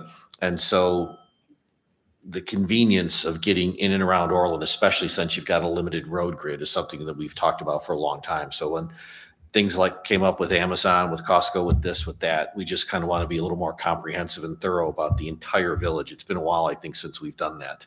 That's true. So, and then obviously, we're putting all this out there. So as the individual other taxing bodies, so you're thinking about your long range plans, let us know. We'll start factoring in anything you're thinking about in terms of those ideas. Thanks, Rashid. I'm sorry, go ahead, Leanne. I do have a question about the study. So it says it's initiated this year, but I also know that the village has increased police support. Is that plan to be there for long term? So when they do this study, that it's going to be accurate for long term, for whatever work is going to be done? Well, Rashid. So I believe the addition of police is a permanent element, so it will always be here. So everything we are doing is going to complement each other to come up with improved traffic flows. So police will be enforcement size, we will provide the capacity or operational improvements, and they will work hand in hand. Okay. All right, thank you. Strategic inputs, comprehensive plan presented by Cindy. Hi there. I'd like to briefly introduce 2 important planning initiatives that are currently underway with the village. The first is an update to our comprehensive plan, and the second is a sub-area planning project. Together, here we go. Okay. Together, these efforts will shape how the village will grow and evolve over the next 15 to 20 years. Our current comprehensive plan was adopted in 2013. And since then, we've seen changes in our population, our housing needs, transportation, and the local economy. So this update gives us an opportunity to take a fresh look at where we are today and where we want to be in the future. The comprehensive plan will help establish a long-term vision for the village by evaluating future land use, housing, transportation, parks and open space, and economic development. It'll serve as a roadmap that guides future decisions and investments. And you might be wondering why this matters to school districts. And the answer is simple. All planning decisions are interconnected. The types of housing we encourage can influence student enrollment. Redevelopment can be spurred by this plan can strengthen the village's tax base. And investments in transportation, parks, and commercial areas can help create the kind of community that not only attracts but retains families. And alongside the comprehensive plan, we're also taking a closer look at 4 key areas in the village. They are the Old Orland Historic District and the gateway to LaGrange. So that is LaGrange Road between 143rd and 151st Streets, the I-80 Employment Corridor, and the Harlem Avenue Corridor. And these districts were selected because they're important gateways into the village and they're activity centers with significant opportunities for redevelopment. Many contain aging commercial properties or underutilized sites, where thoughtful planning can encourage new investment and strengthen the local economy. Each sub-area plan will include detailed recommendations that can help turn our vision into action. So all these plans are really based on community engagement, and we're engaging with residents, businesses, community organizations, and partners like our school districts. Your insights will help ensure these plans reflect the needs and priorities of the entire community. And we look forward to working with you during this planning process. Thank you. Any questions? Just a quick question. Ray, I'm sorry, if you could. Ray Morandi, 135, I'm sorry. There were talks years ago, just talking on transportation, of a express train through Metro. Is that ever talked about anymore? Or is that something that's still in the works, or? Khurshid, go ahead. That is still in the works because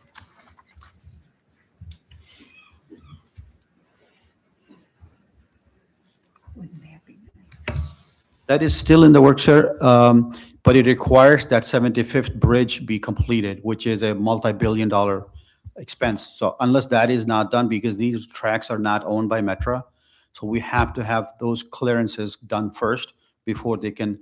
And then the passenger count will be a determining factor later on, but it's still in the books. Thank you. Yeah. Go ahead, Lynn. Since we're asking a question about the train, did we ever talk about getting the train running on Sundays? We could certainly ask. If I'm allowed to speculate as a former member of the Metro Board, right? It all comes down to ridership. And if Metra ever sees the new NIDA, as it's going to be called soon or already, as soon as they see the demand, they'll start working out how to do the other trains. But as Khurshid said, one of the fundamental challenges is that 75th Street flyover. If you take the Southwest End, you could see they're building it, and it's a major. It'll uncork a big problem with rail transit, especially that line. Rock Island doesn't suffer that problem. Steve? Yeah. So I'm on one of the steering committees for NIDA, the new NIDA, which is going to, I think, go into effect in September. So they have a slightly different mission. And right now, all the transit boards are concerned about getting employees back and forth to work. And they are going to try to shift gears and make it a regional transportation system for people to get around. Now, I'm not saying that's going to turn into Sunday service. And we do have some challenges because we are single track for a good chunk. So it's harder to run when you only have one track. But there will be a shift. What happens starting in September with this new board, I'm not sure. But there's the new bill that created this new organization. Their mission has changed slightly. Any other comments, questions on this? Okay, go ahead. Mohammed, District 230. Kind of with transportation, but with Heroes Park, do you anticipate more parking being needed on the west side of that train station? And if so, would there be more access then to Heroes Park?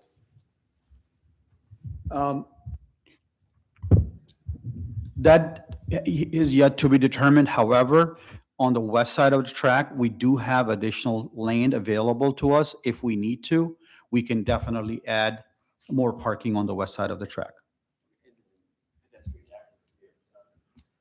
Okay, that is a much more expensive solution that would have, if you're thinking about like an overpass or something like that. Right now, Just access, right? Simple access. It's there, but it's not immediately obvious unless you know it's there.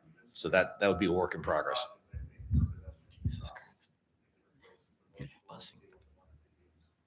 yeah, at the track level, there are existing crossings that is available there. Yeah, just broadly, that's been one of the number one challenges with trying to, if you go to a place, everybody been to downtown Morris or downtown Lamont or some of the towns on the Fox River, they were towns 100 years ago. It's a lot easier to do it downtown when you've got that as opposed to bringing it up out of what used to be a cornfield, right? So that's one of the challenges we faced over the years, but we're getting there. Okay. Sorry, good. You first, Mayor. Spring Creek Apartments presented by Ed Lilo, our Economic Development Manager. One of the things we'd like to do, anybody object to maybe taking a 5 or 10 minute recess after we get through this section? Okay, all right, so Ed, floor is yours. Thank you.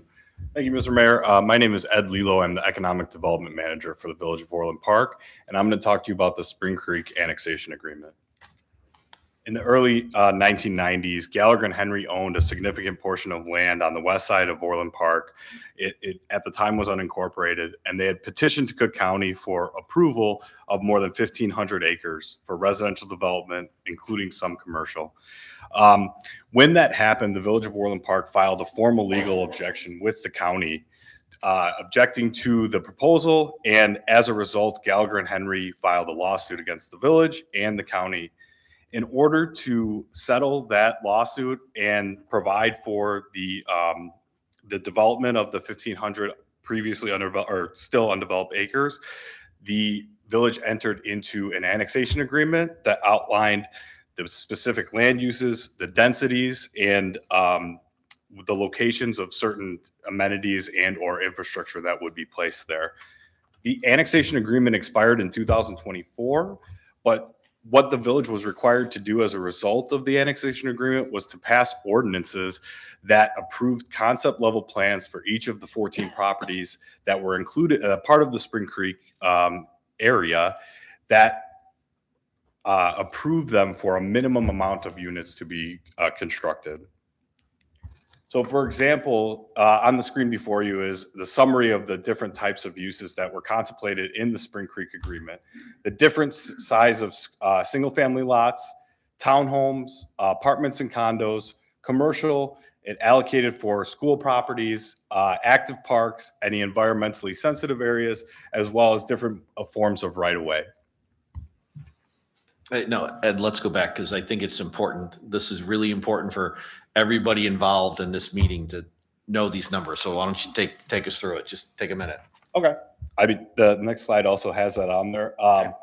But in total, of the 1,500 acres, the maximum possible units that they are allotted for this development is 4,217. That comes in the form of the townhome, single family, multifamily, and again, some commercial spaces. Of the 4,217 that are allotted in the development agreement or in the annexation agreement and then further codified by village ordinances, 492 have been developed. So that's the total potential new residential units that the property is entitled to is 3,725. If possible, to fit those on those sites without mutual agreement between the owners of the property and the village, that cannot be amended. I'm happy to entertain any questions. There has to be some questions on this one. And this is what, quite frankly, it was one of the reasons we wanted to talk about it is we collectively think about planning out Orland Park. You know, there's total, what, 2,000 acres is the number we use total undeveloped in Orland, but annexed. Here's a really big chunk of it, and this has to matter for everybody's plans. Ray Morandi, 135.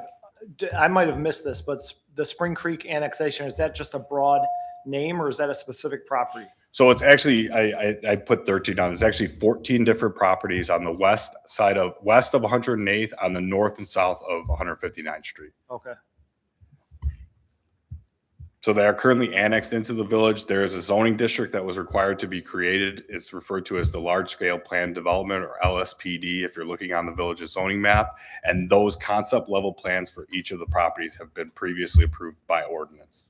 Okay, thank you. This is everything like, sorry. Oh, go ahead, Chris. This is everything kind of southwest of where Meadow Ridge is now? Correct. Ed, do you want to call out the colors on this map, or do you want to have, Dad, you got the pointer and do it up here? I don't know if I have, but there we go. So the properties that are governed by the Spring Creek Agreement are outlined in blue and in this grayish color. So the other colors are like our standard residential zoning districts, E1 for estates, R2 in this area. So it covers significant portions of land. So I have a question, Alan Castengren, 135. Do we have any indications that these are going to be developed imminently? I wouldn't say imminently. We have not have any there are no conceptual plans under review. There have not been conversations with the developer on any future plans for this land in terms of timelines. In addition to that, the most recent property that was developed under the Spring Creek Agreement is the Bluff Point subdivision. So in that instance, that was a land use that was appropriate and contemplated in the concept plan that was previously there. And I think that began in 2015 and then was just recently accepted by the village. And what kind of warning would we have if large chunks of this were going to get developed between, like, how far ahead of houses actually being built would we know that this is going to happen? I would say as soon as a development petition becomes public, we would be able to share that information with everyone. So that would be probably at the beginning of a, development review cycle. You're looking at 4 to 5 months for that to be completed. And that's for the concept level engineering, all the entitlements. Alan, sometimes a developer will come in and they'll say, what do you think about this? What do you think about that? That's not formally starting the process, but so we'll figure out how early we can notify you is appropriate for whatever confidentiality or privacy they want until they go official. Correct. I have a question, Mark Kelly from 230. The previous slide, there was a whole bunch of 8,000 square feet parcels. I don't know if that's the right word. 8,000 square foot minimum lot size. And when you are looking at this, do you guys decide on how many smaller lot sizes you would want in there? Because obviously the cost of housing is so high these days. I'm sure that's a concern. A lot of people, especially younger people. So the standard lot size is 10,000 square feet, and that's most common in our R3 district. That's what a lot of the contention was, is this proposal included more smaller lots, the 8,000 square foot, that weren't allowed by the village's code at the time. And that's what caused them to petition with the county, the village to object, and then ultimately the lawsuit that created this settlement agreement. And so the agreement led to this ratio? Correct. Can you clarify the boundaries? Because you had said southwest and of Meadow Ridge. Can you just go through that so we all understand? Sure. So this is a split map. So Ed, let's make sure you anchor everybody on where it is. Yeah, sorry. This portion, this is north of 159th, and this portion is south of 159th, and everything is west of 108th Avenue. So sorry that it's split a little bit, but that's the best way to fit it on this exhibit. So you see where Wolf Road is and Southwest Highway on the image to the right? That's mostly the stuff south of 159th Street, 167th Street, Will Cook Road, Wolf Road, et cetera. Cook Road comes this way. So it's all annexed to the village. It's just Gallagher and Henry as a corporation hasn't done much at all in decades. This is Lynn Cedar. When you give us the information, can you put that map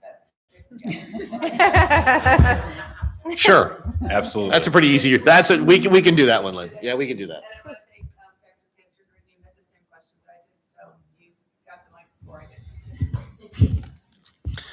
Yeah, and I don't remember the actual data. When did we negotiate the settlement of that lawsuit? This has been around since the 90s. Yeah, it was 1994. and then amended in 1995. And, so from our perspective, we think roads, we think water pipes, right? From your perspective, it's like, okay, as we don't know when it's going to develop, but this is the ratio. This is the ratio, comma. You've all heard about the build initiative in Springfield, which could just blow away some of these ratios of how much density you can put on a given piece of land. So this is why we wanted to have these conversations and get everybody on the same page of what's on paper now and what build may or may not do to all this. We don't know. I just had one more. Sure. Ray Morandi, 135. Has there been any conversation with Gallagher and Henry if they have any intention on it, or either to develop it or to sell it? The general feedback that I get from any developers that have approached them is that there's not there is no urgency. Yeah, I mean, they haven't really sold anything in years either, so. Right. Okay. That's why I mentioned the last one was the Bluff Point. Yeah, Ray, if I may, we'll have developers approach the village and we'll pull out the map and say, well, who owns all this? The Gallaghers. Yeah. Talk to them. And then we tend not to hear much. Yeah. Okay, thank you. I'm going to take this 30. On the previous slide, there looked to be parcels of land, about 30 to 35 acres, that were purposed for school districts. Is there any more information you can give us as to what the intent is? Like I said, there's specific concept plans, so I can provide all of those as attachments to the agreement, and they will call out specifically where they intended those sites to be. Yeah, and when I first, when we were talking about this, and we were kind of looking at these numbers, it's like, okay, I'm pretty sure building schools is expensive. And then when and how do you manage the demand, right? But is that enough acreage for schools these days? It might have made sense in the mid-90s, have no idea if it makes sense. So that's why we wanted to have a pretty forceful conversation about this. It's like, how should we think about this, man? Yeah, I can't speak that for the elementary schools as much, but certainly we would look at 10.9 acres is very insufficient unless. Very tall school? Yeah, I was about to say unless. Yeah, that would be a challenge. And I was just curious as to how is the mathematics and would that be something that we would be eligible to purchase or things like that, but that might be far down the road based on the question. Well, I think the way these work in these agreements is like, and again, Ed, keep me right on the technicals. There's like cash in lieu of when it comes to parks, but there's also donations and acreage. So, it's essentially a demand note on, we want that acres because that's where we're putting the school, or X amount of acres gets carved out. That's correct, yeah. Or if there's a better way to do this between all the bodies, negotiate something different with Gallagher's. We haven't formally brought this up with Gallagher and Henry as a corporation, but there's no reason why we can't thoughtfully have a conversation. Hey, that acreage is too small if we need a new high school thing or a new K-8 facility. So that's why we wanted to get all this back, bring it all back up and have the conversation.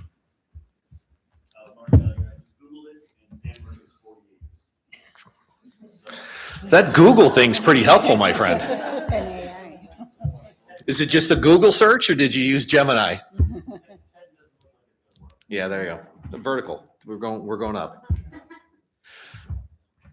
Ed, anything else you want to add to this or any other questions? And again, anything that comes up, just we'll follow up with the boards and with the administrative staff. Just let us know what the questions are. And more than happy to get the input on this agreement because it's something where we're going to have to navigate together. So appreciate that commentary.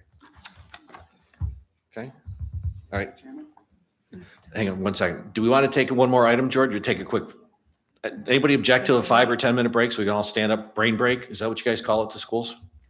Is that old language now? Just let the kids stand up.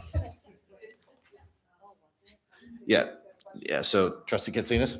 Mr. Chairman, I move for a 10-minute recess. Second. So motion a second for a recess. Call roll. Trustee Katsinas? Aye. Trustee Leaflet? Aye. Trustee Lawrence? Aye. Trustee Lawler? Aye. Mayor Dodge? Okay. We'll see if this size crowd will actually be back in 10 minutes. We'll give it a try. Time is now 7:37.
He wants to do it one time. That's fine. Let's Okay, go. wait, Let's is there we're anybody going from back to 135? Oh, do we Ask have if ours they the want wrong way?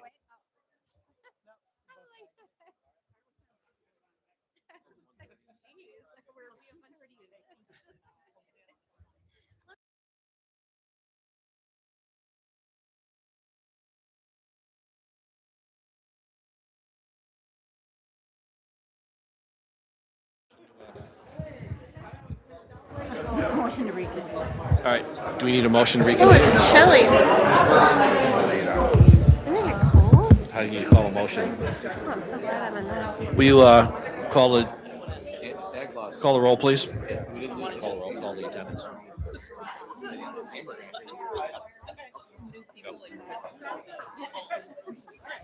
Just start. Trustee Kachinas? Trustee Leaflet? Here. Trustee Lawrence? Here. Trustee Lawler? Here. Mayor Dodge? Here. All right. Well, that wasn't too bad, and I appreciate some help from my friend Chris at 2:30 on keeping at least the start of the timing. So we got that going for us. I guess we're on top of page 10. Only another 63 pages of agenda to go, but we'll get there. School district, facility. District 135. Any comments you want to make for the whole board, and then we'll go to 2:30. Sure, we can briefly share. Dave Snyder, District 135. Thank you, Mayor. We are currently finishing up Phase 2 plans. These are building renovations on the inside of our school buildings, primarily. Finishing up Phase 2 plans at Liberty this summer, Phase 2 plans at Center School. We are working through renovations at Orland Junior High School and renovations this summer at Park School on 143rd Street. The past few years, we have worked through renovations at Liberty School, Center School, Centennial School, Prairie, and High Point, and that has included new playgrounds at all of our buildings. We still have one new playground to go at High Point School. And then we are in the very early stages of planning and discussing the road extending from West Avenue, thanks to coordination with the Village of Orland Park. So we've begun discussions on those plans as well. Gotcha. Great. Thank you. Appreciate that. All right. Again, thank you, Mr. Mayor. Bob Nolting, Superintendent of District 230. As I'm sure most of the folks in the room know, that we have 3 main campuses, all between 50 and about 75 years old. So just like all of us in the middle age, we're starting to do a lot of maintenance on those kind of things. The enrollment projections at all 3 of our schools has been relatively stable. So that allows for us to focus more on upgrading of current facilities, as well as looking future focused on things that might enhance our curriculum as we're looking into the 21st century educational experience for our students. So most of our facility upgrades are intersected with our 25-year plan, which focuses not only on capital improvements, but also on infrastructural improvements. So we've been really focused on 3 areas over the last couple of years, and some of that was assisted through the COVID relief fund money over the last couple of years. But we've looked at hallway, bathroom, and flooring upgrades throughout all of our schools, trying to remove essentially all carpeting for multiple purposes. One is it's getting old and dingy, but the other is the environmental factors as well. Hallways and bathrooms have a multi-purpose. One is they're upgrades from some facilities that have been original since 1950s or 60s, but it also increases the aesthetic, decreases things like vandalism and other things, but it also allows us to infuse a lot of energy efficiency projects, particularly for lighting. We are right now, based on the age of those buildings, we're really looking at HVAC and roofing upgrades over the next few years. We have an 8-phase approach to roofing. We're about a little over halfway through that. And HVAC, we're kind of at a phase 2 level for upgrading all of our HVAC units. And again, future focus, a lot of our curriculum design initiatives are dependent upon how we're looking into the future for our science and CTE curriculums in particular. But we're at I'd say the first phase of that, probably pre-first phase of that, those looks. So that's Got you. Thank you. Appreciate that. Any comments or questions from the other members that are here for 2:30 for 135? And then one of the things that not for now. We'll jump to the next presentations. I think the full village board, we're committed to making sure that we kind of share some of these things and do some more, as much as we can, to the extent that they overlap well with the other agencies. We'll make sure we carry up on that one. Okay? Next item. Upcoming major road projects, we're going to combine a few. This will be presented by Joe Van Essen, our Director of Public Works, for neighborhood road improvement projects, Ravinia Avenue culvert replacement, and state and county projects. Good evening, everybody. Joel Van Essen, Public Works. Just have 2 slides for you. The first slide is our village projects that we're working on. The neighborhoods to the southeast of the village, these are completed now. On Saturday, they finished the last paving in Brook Hills. We will be moving back to Catalina. One of the things we did was we worked with the school district. They're not here tonight. That's District 146. They were still were in school, and they had a drop-off zone. And so we moved to the other area of town, and we're coming back to finish that area. And so if we have road projects like this, we communicate with your facility staff early in the year, and then we can get some feedback, and we try to work around schedules and so forth like that. So we do that annually just to kind of give updates of road. Also, it helps with school busing, right? To inform the school bus routes where major road projects are occurring. The other thing we're doing is we have some additional rebuild funds that we're going to be expensing. We are looking at West Avenue from 143rd all the way down to 151st, that circle there. So it will be going by High Point School area. We're going to be letting that out for bid here shortly. And so our time frame is probably looking at late August, early September, but it's a mill and overlay on West. So you'll be able to still drive on it. But we want to kind of fix some of the West Avenue up. The other thing noted on the agenda is near Darvin, just north of Public Works site. We have a failing culvert. It's a metal culvert that's been there for many, many years. So we're going to have to do a road closure on Ravinia Ave. As soon as we lock in some of the dates, we'll get this information out to folks. Right now, it's early August. For about 2 to 3 weeks is what we're looking at. They want to mobilize with all the material and then do the outage so that we keep it to a minimum as possible. We want to get this out early. Obviously, fire's here, township's here, library's here. So everybody knows about that. That's coming up here this summer. The other thing, just update, sorry, it's a little faded a little bit. While we don't oversee these projects for Cook County and IDOT, there is activity in the village. For Cook County, they have finished the paving at 104th, which is on the south side of the village here, from 167th to 179th. They haven't done the striping yet. It'll be coming very shortly. Another piece is 151st. They have finished that. I double checked this afternoon. They striped that area from Will Cook to Wolf. They are planning on doing 151st this year. You can see some of the prep work already started there. That's from Wolf to West. And they obviously, most of our work is during the summer, right? To avoid as much schools as possible operation. And then also some paving from Wolf Road from 143rd up to about 135th-ish. And it's raining pretty loud. So the last bit of Cook County is also 80th. And also they're doing the dash line are designs. So one of the areas is by Century School on 108th. They are doing some designs south of it over the railroad tracks and Marley Creek there. That road is pretty beat up. So Cook County's looking at that. That's good for the traffic there. And then doing some design work on Will Cook Road. We have some flooding there, and they're trying to improve that flooding there too. That impedes traffic flow.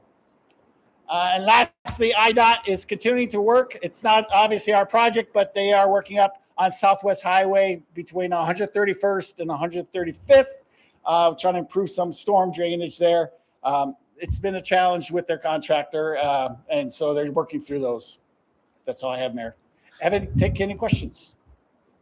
It's quiet now again. And we're pretty sure that the roof in this building will hold. Yeah, we're good there. We're good there. Okay? All right. Thanks, Joel. Yeah, I don't have a question, but if I could just make one comment. We've been very appreciative of the communication and relationship that we've developed with the IDOT folks, but also the Orland Park. It's been exceptionally positive for our planning purposes, particularly for our bus routing. So I just wanted to say appreciation for the communication. No, thank you. Appreciate that. Always good to hear. Jim, are you up next, or is Joel? Or is Khurshid? Okay, we're also going to be combining Khurshid's on 143rd Street widening project, the 153rd Street Ravinia Avenue roundabout project, and the John Humphrey Drive 143rd Street corridor update.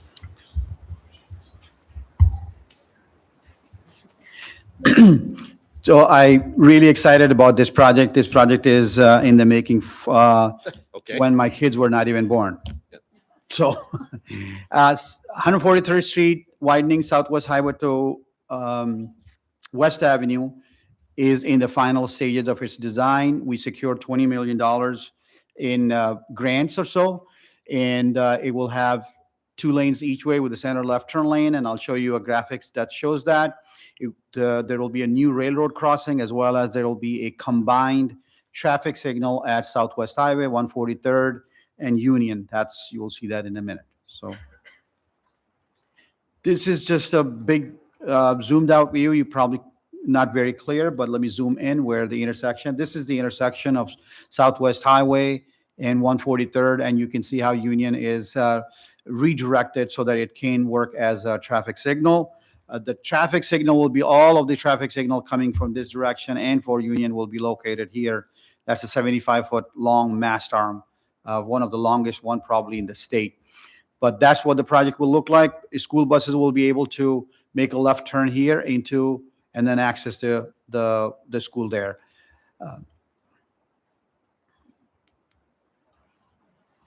think most of this I've already said. So this is what just was mentioned at the intersection that the school is working on. We have included all of the hardware and roadway configuration at this location at West and 143rd. The traffic signal, the mast arm, the lighting, the cross stripes for pedestrians, all of that will be included in our project. However, the roadway connection will be done by the school, which is in the process of early design, or they're moving forward with that.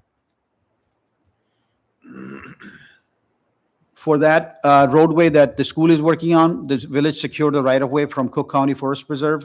So that is currently under our name. It will be available for the school whenever they're ready to take it over. It will be transferred to them. The rest of the details I just mentioned to you. And the construction on this project is expected to start early to middle of next year. And then it probably will be a 2-year construction cycle.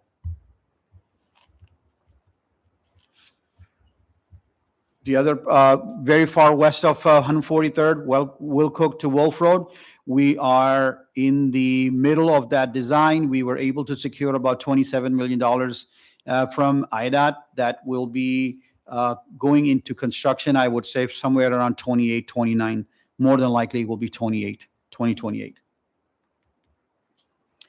The Wolf Road to West Avenue, which is the middle section, which is the most expensive section because it requires land bridges. We need $40 million in today's dollars. We have applied for several grants, and now we're waiting for those responses to come back, but we're actively pursuing the state and as well as the federal funding to support that.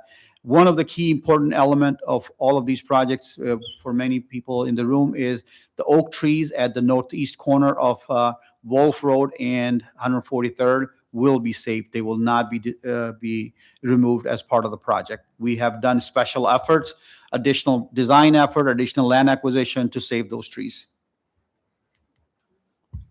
Moving on to another project on 143rd that is currently under construction is John Humphrey Drive and 143rd Street. We are replacing half of the bridge, which is giving up some, significant settlement issues. So that portion of the bridge will be removed and replaced.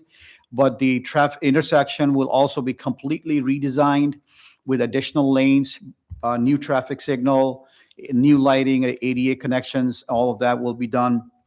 It is currently under construction. It should be finished next year, late construction season next year.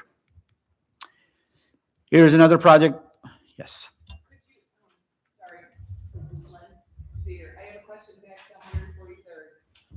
Currently, there's a light, there's not a light at Crystal Tree, but there's a light farther west. Is there talk of changing where the lights are going to be passed that way? Appreciate, did you hear the question, okay? So, There is no light at Crystal Tree. There's one at Wolf and there's one at West, basically.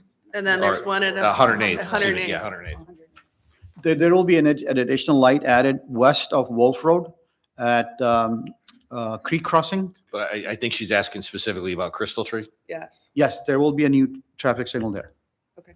There is a new traffic signal coming in there. Thank you.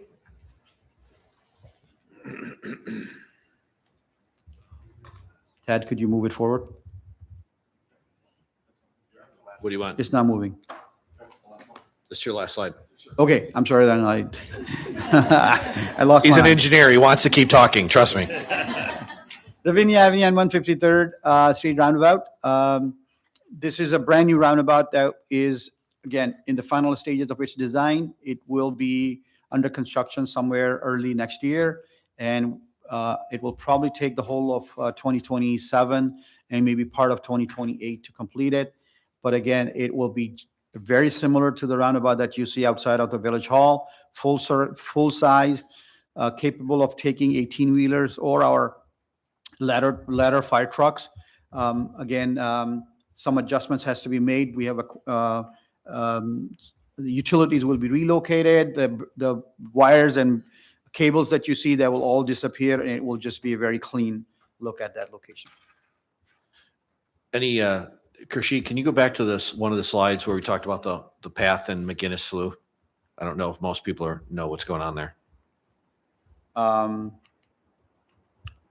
Mayor, I did not have an exhibit, but I did have this slide. Right, it mentioned a multi-use path along McGinnis Slough. Just briefly describe it, because it's going to touch a couple of different bodies here. Very good. So we are working currently on a multi-use path that starts on LaGrange Road, just south of the high school. It will go through the ComEd corridor, and it will make a turn south on Wolf Road and connect to the multi-use path that we will be building on 143rd. So overall, Mayor, it's about 6 or 7 mile loop if you take the whole entire loop, but that's what it will do if that's what you're referring to.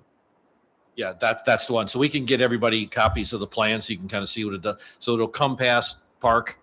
It'll not be that far from Sandburg, and then it'll be across Southwest Highway and the tracks from the new downtown. So we're hoping that with the size of it, you could start to do like sanctioned races, like 5K races, 5-mile races. So we're hoping that all comes together with the county. But as with everything, it'll be years in the making. But it's on the path.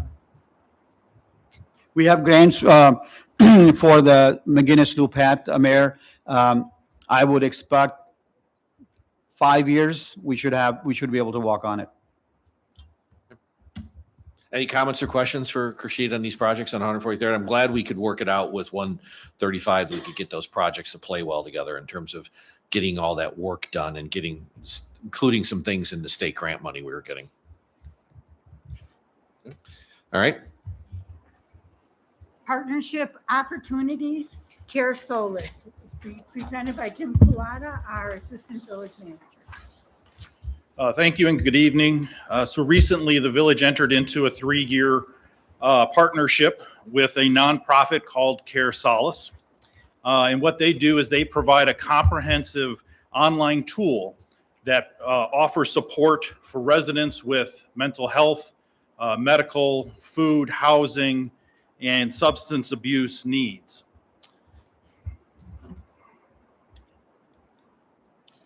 So every demographic, every community has mental health challenges. And for individuals and families, this can sometimes be very overwhelming to try to navigate. So one of the things that Care Solace really tries to do is to help ease that search so that folks can find the resources that they need. So what Care Solace is really a hub of care. Okay, so they have a large network, as you can see, that can reach all the different types of services that our families and ourselves may need. And they offer this 24/7 year-round, and they also offer it in over 200 languages. So there's a couple different ways that it works. So they have care companions. Okay, this is where you can actually reach out and talk to a person if that's how you want to seek help.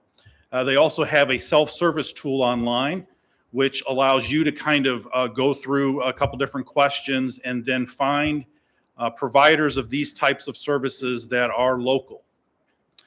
And Care Solace has a tremendous footprint and presence already in our community. As you can see, there's hundreds within Orland Park of care providers, as well as throughout Cook and Illinois. And the people that are going to be eligible to use this service is all of us. Okay, anybody that works, lives, employees of different stakeholder groups and taxing jurisdictions. So what we have tonight is an opportunity to talk about partnering with one another. And there's two ways primarily we can do that. First is just through community outreach. You know, what can we do to help spread the word about this particular resource that's available? It's a free resource for everyone. The village has already made a commitment to pay the cost for this. And we are currently making this available. It's been available for a couple months now. We've had over 280 individuals already take advantage of this service. And obviously, we want to make sure that everyone is aware that these resources are available. So helping the village communicate this is one of the ways that we can work together. Also, if you're interested financially, there's ways that we could help maybe take contributions from one or all of your jurisdictions if you're interested. But like I said, the village board has recognized this as an important need and made the financial commitment necessary to do that. Lastly, if you have any interest in learning more about these opportunities with Care Solace, I am happy to talk with you individually or with your different bodies to perhaps bring about the service or greater partnership opportunities. And I'm happy to answer any of your questions.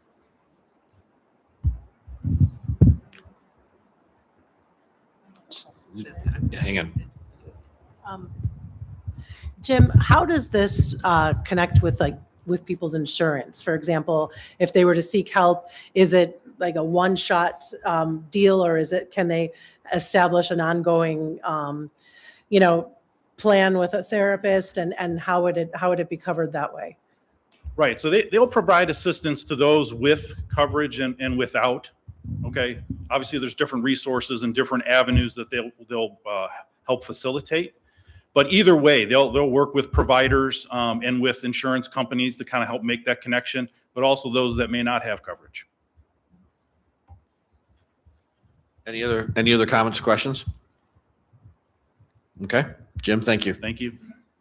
We'll proceed to economic development incentives, opportunities for joint participation in economic initiatives, tax abatement, presented by Ed Lilo. Thank you very much. Yeah, I'm going to talk to you about one of the tools in the economic development toolbox that is available to taxing bodies as well as municipalities. The state of Illinois allows local taxing jurisdictions as well as municipalities to forgive or reduce or exempt property taxes for a specific period of time. This is typically to attract new businesses to an area, increase job creation, and revitalize blighted areas that have fallen to disrepair. Often paired with other incentives that the village can offer, this is usually used when there's a significant amount of investment and would not be made by that business or company if they were not seeking or if they weren't able to achieve that relief from the property tax burden. Along with relief from some of the property taxes, they are also tied to specific performance standards that the business has to adhere to in order to continue to receive the abatement. So a specific example in Orland Park, in 2018, both the Sears and the Carson's anchor spaces at Orland Square Mall went vacant. And the village was in contact with Von Maur. In order for Von Maur to actually make the $20 to $25 million investment to rehab the existing facility and repurpose it for their use, they were requesting from the village and the other taxing bodies a total incentive package equal to $8.5 million. That included $15 million from Simon Property Group for the purchase of the space itself. So this is a true public-private partnership that helped revitalize one of the village's economic drivers. The summary of the intergovernmental agreement is included on these slides. It was a maximum 10-year term. It included building permit and fee waivers. It also included sales tax sharing with Von Maur. So the investment they made in the property, as well as the future sales that they were going to generate, were performance-based incentives that they had to adhere to in order to continue to receive the abatement. Again, summary of the abatement that was used: 50% of the property tax was abated for the following districts, and included a clawback provision if the terms of if Von Maur were to close prior to the end of the term. In addition to that, they were required to open by June of 2020 with the previously mentioned $20 to $25 million investment, an anticipated annual sales of $3 million, and multiple jobs created from that investment. Overall, this was a proactive response to help maintain Orland Square Mall. At the time, if 2 anchors went dark, not only does that hurt those spaces individually, but it makes it much harder to lease the spaces that are directly adjacent to those large anchor spaces. Those are the main draws to Orland, to the center itself. And because of the investment that was made and because of the foresight of the people that are represented in this room, they were able to stabilize the economic driver and move forward and make it one of the premier locations for shopping in the south suburbs and the entire region. The Orland Square Mall today generates more than 6 million visits per year, and I would guarantee we would not be seeing the same level of investment if we didn't come together and for the benefit of the mall itself. So thank you very much, and I'll answer any questions. Open for questions.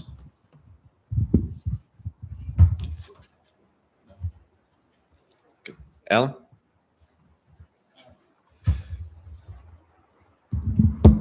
Alan Castinger, 135.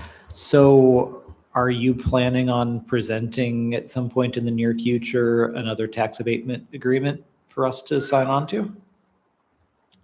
That is not the intent of this slide. So it's just an overview of what an economic development tool that is available to the village as well as other taxing bodies. Okay, just wanted to make that clear. Thank you. No problem. Body store in Cook County for some kind of incentives just because of the differentials between us and the other 101 counties in Illinois. It's just an is.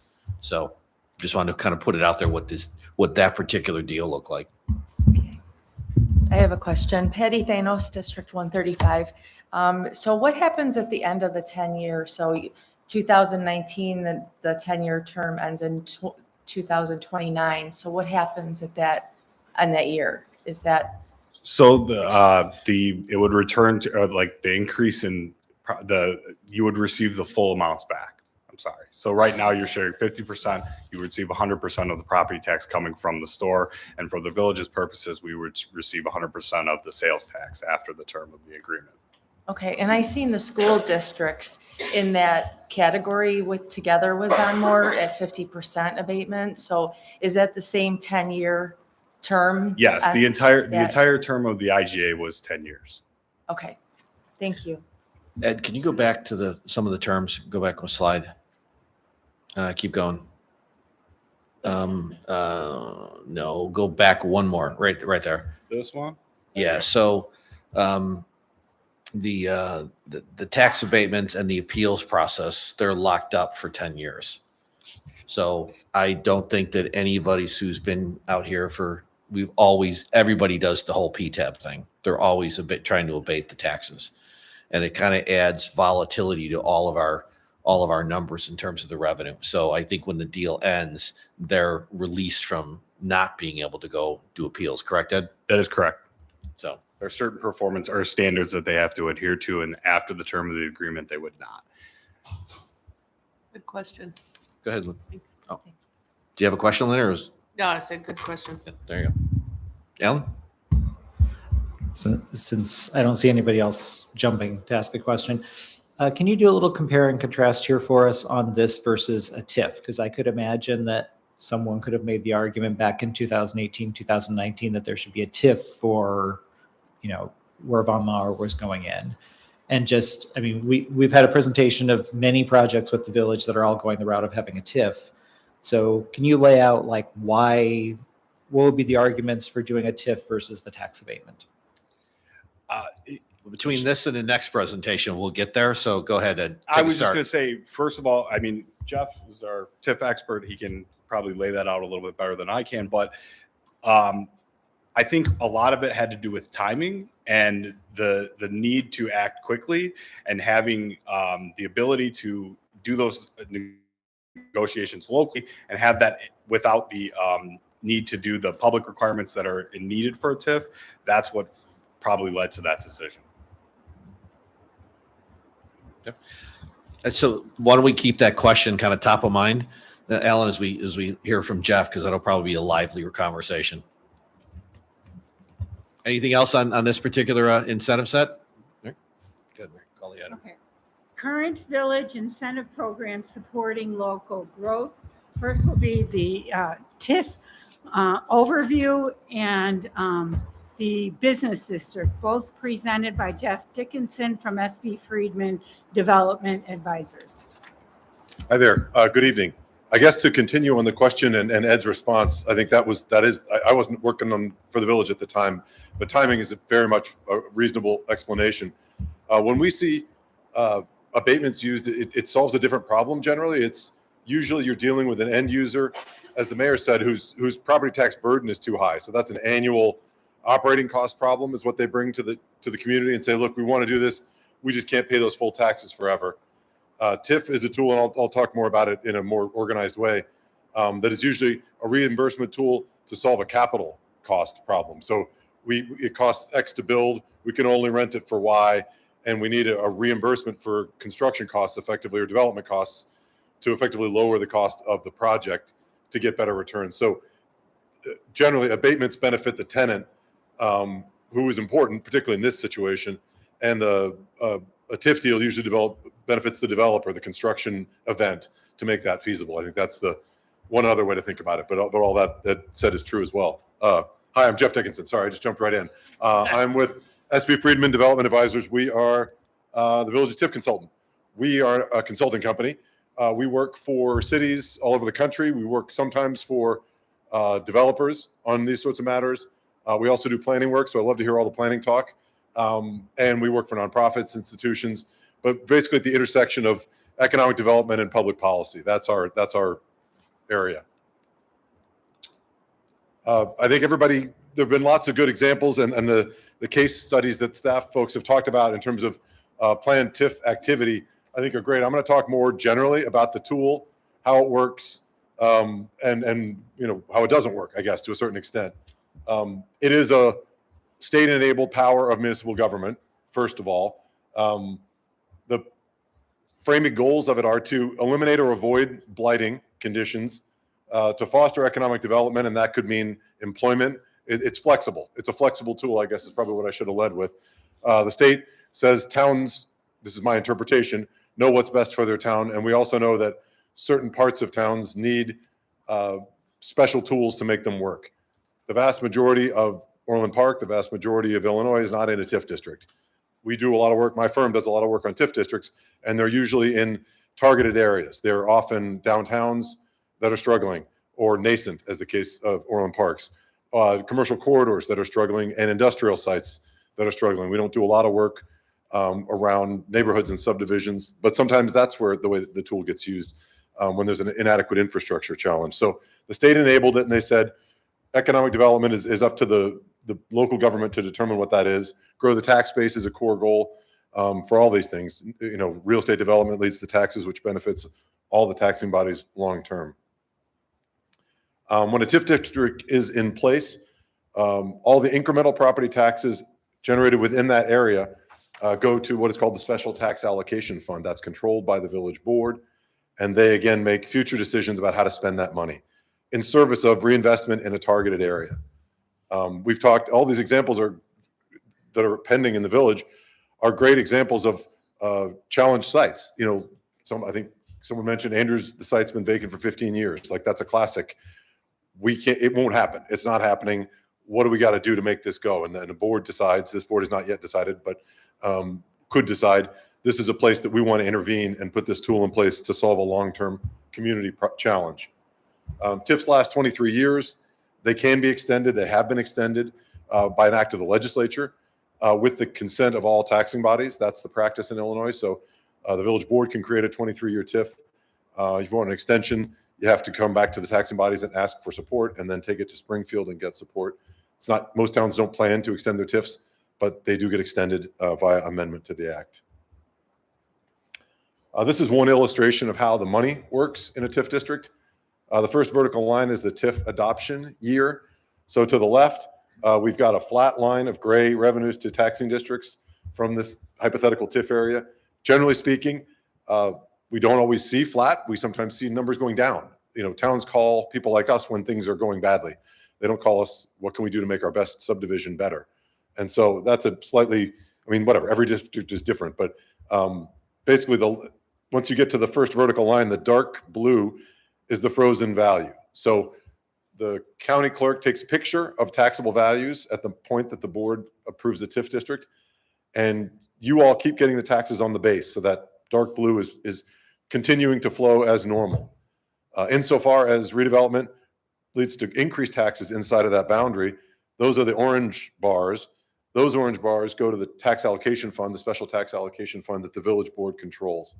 And they make decisions about how to spend it. That could be on reimbursement to developer, or generally speaking, public infrastructure. Those are the two big buckets where those orange dollars can be spent to foment redevelopment that wouldn't otherwise occur. And then the second vertical line, the expiration line, the gray again, is once the TIF expires, the orange EAV, if you will, is liberated, and you all get to levy taxes on it as normally. So the taxes are in that 23-year period flowing to the special tax allocation fund, but then we've succeeded in growing the tax base, and it's becomes part of the tax base.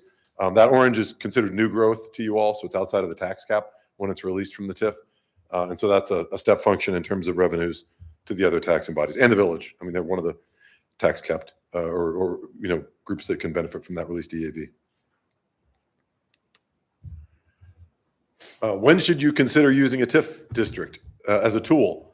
So this is at the project level. I think the creating of the district is usually a function of, we've been working on this issue, we've been working with property owners, and we're not getting the outcomes we want. So I'll talk about how the district gets created, but the second decision, do we want to enter into a public-private partnership with a developer? And the way I like to think about it is, not every project deserves TIF money. Again, these are board decisions. I don't get to decide. We help give information and advice. And so this varies quite a lot. I've worked in towns where gas stations were a huge, important outcome for them, and they've given a gas station TIF money. I suspect that would not be a decision of the Orland Park Board. I will not speak for them. But this is a wealthier place. You're solving different problems. If you're a town with a very small tax base, gas station is a game changer. So the important policy goals are defined by the community and by the board as representatives of the community. The second part of that test is, would the project proceed without the TIF assistance? Again, the illustrations that have been given earlier tonight are great examples. I think Kashid or someone mentioned $8 to $10 million of environmental remediation at Andrew. That's been sitting for 15 years. It's just a giant number, whatever it is, and it is a full-on roadblock to the redevelopment of that site. Should the board decide that that's an important priority?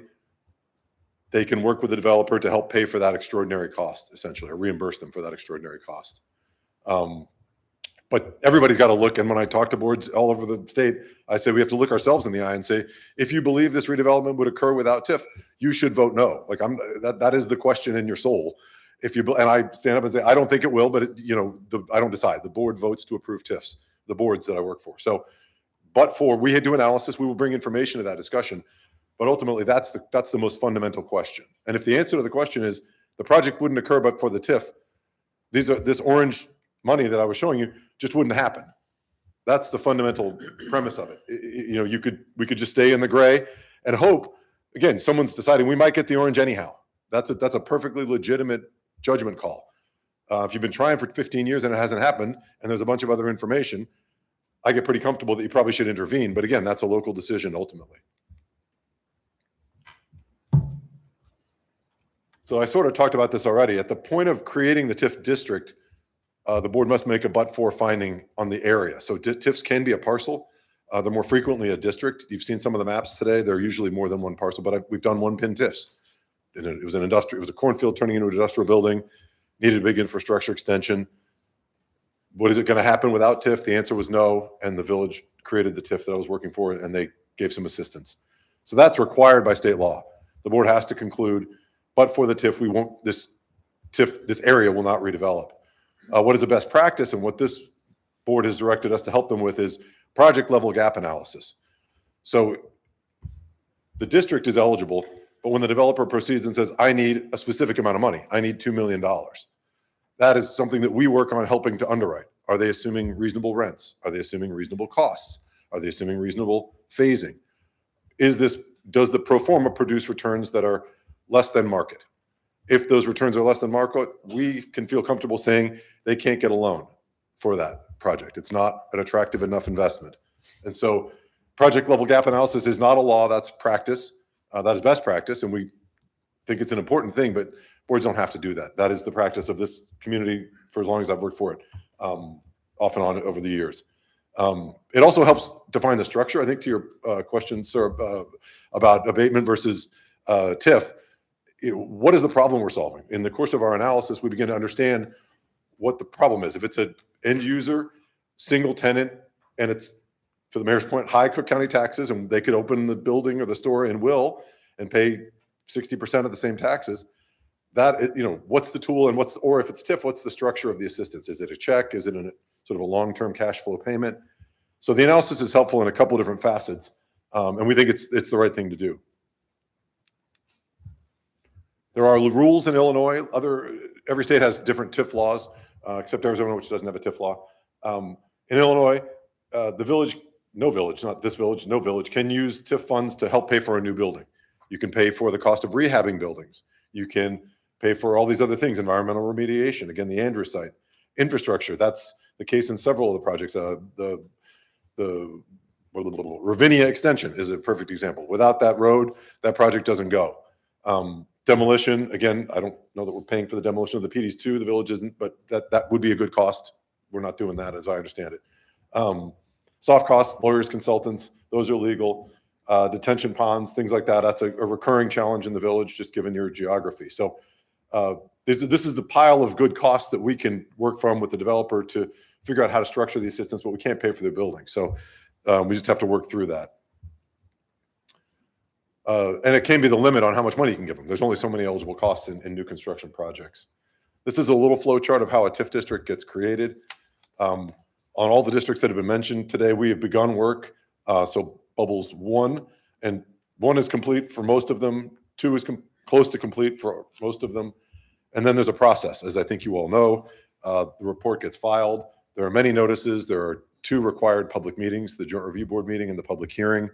And then there's a meeting at which the board would approve a TIF district. So there's letters sent to the taxpayers, to the taxing bodies, to the residents near the districts. There's a lot of transparency required to create a TIF district and communication required, I think, in the spirit of this meeting and maybe the infinite wisdom of the Illinois legislature. There's a lot of notices. And so we hope it doesn't surprise anybody. The village, again, is being aggressively transparent, I guess, with this meeting. This is not a required meeting to talk about TIF, but this is a good thing to do and good practice. But even if you just do the basics, there's a lot of communication required. Maybe most relevant to the schools, and you may have this experience with other TIF districts. And as I believe George mentioned earlier, the village is required, if it uses TIF funds to help create housing units, those are defined as TIF supported housing.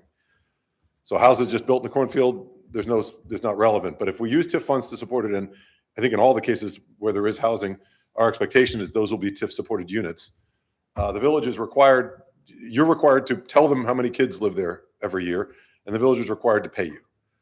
They pay you per capita tuition cost. We looked up what last year's numbers were. So for 135, it was 16,348. For 230, it was 20,958. Please, I hope those numbers are right. I didn't fact check it myself, but I think they're right. My colleagues did, and they're very capable humans. So per person, you would get those checks. You would send in a receipt and say, we've got X, Y, and Z kids living in this district, in this TIF area. There's 4 of them, whatever the facts are. The village would review that information and cut you a check if the money is in the fund. I guess that is the constraint. So year one, there might be kids before there's money, but after that, there'd be money in kids, and those payments would come to you. Those payments are outside of the tax cap. That's just a payment. I don't know how you deal with that on your side, but that's the way it mechanically works. There are caps on those payments. So it's 27% of the incremental taxes from the housing for 135 and 13% for 230. So there is a limit. You don't get all of the taxes. We don't necessarily, if there's a lot of kids, you wouldn't get paid that for every kid, but you would get that up to 40% of the increment from the residential TIF supported housing units. And they're usually pretty quick. I think you have to apply end of September. It's very specific in the law. And I think the village has to pay you as soon as they can, presumably after they get the second installment payments. So the first quarter of the next year is when that money comes back to the schools. This slide just talks about, as I said, there's disclosure and communication on the front end. There's also ongoing requirements for communication about TIF districts. There's a lot of people involved. There's recurring JRB meetings. Maybe you guys go to those already, some of you, or certainly your staff may go to those. There are annual reports required to be filed with the state comptroller's office to communicate revenues in, revenues out, where the money was spent. We've been to a couple of JRB meetings that the village has conducted over the last couple of years. My perception is that there is a good level of transparency, and that's the spirit of those meetings, keeping people posted. We're making good progress. We're trying to do X. We haven't done Y. Meetings like this, not as long, but this sort of communication about here's the plan, here's what we're trying to do, here's what we've done. I think that's the intent of the annual JRB meeting. Again, it's an opportunity to keep everybody informed. And as you get close to the end of a TIF district, it becomes very important to know when the EAV is going to come out and become available to you, and what the amount's going to roughly be. So it's a great required mechanism to keep information flowing on top of other meetings. So that's the drive-by on TIFs. Maybe I'll pause here briefly for questions before we go into business districts. There has to be some questions, or we want to save them later when we talk the IGA. We're amongst friends. We all live in the same town, so we can hold them. But Jeff, appreciate you covering that. Anything quick on the technicals? Okay. All right. Let's keep moving. Great. Go ahead, Sue. Oh yeah. I think now it's off, Sue.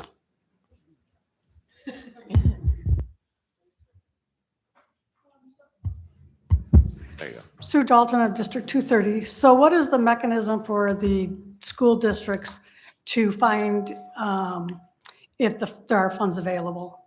Do we have to FOIA for that information? How do we become aware of the health of those funds for our reimbursement In the TIF, you mean? in the TIF?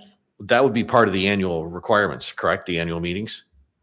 Yeah, I think maybe it gets to a timing question. If I were you, I'm not working for the schools, I would just send a bill and let the village tell you the answer. You know what I mean? Like, we have 3 kids, and let the village, the numbers are public numbers. Obviously, people pay the property taxes. It can be looked up. But if you all do your homework and you say, the new subdivision opened, we know we've got 4 kids living in whatever it's called. You just send that information to the village. I guess I shouldn't speak on behalf of the village how they want to handle it, but that's the way I would treat it if I were you. No, just for conversation's sake, George, quick question. There's no reason why we just can't share that, correct? Yeah, absolutely.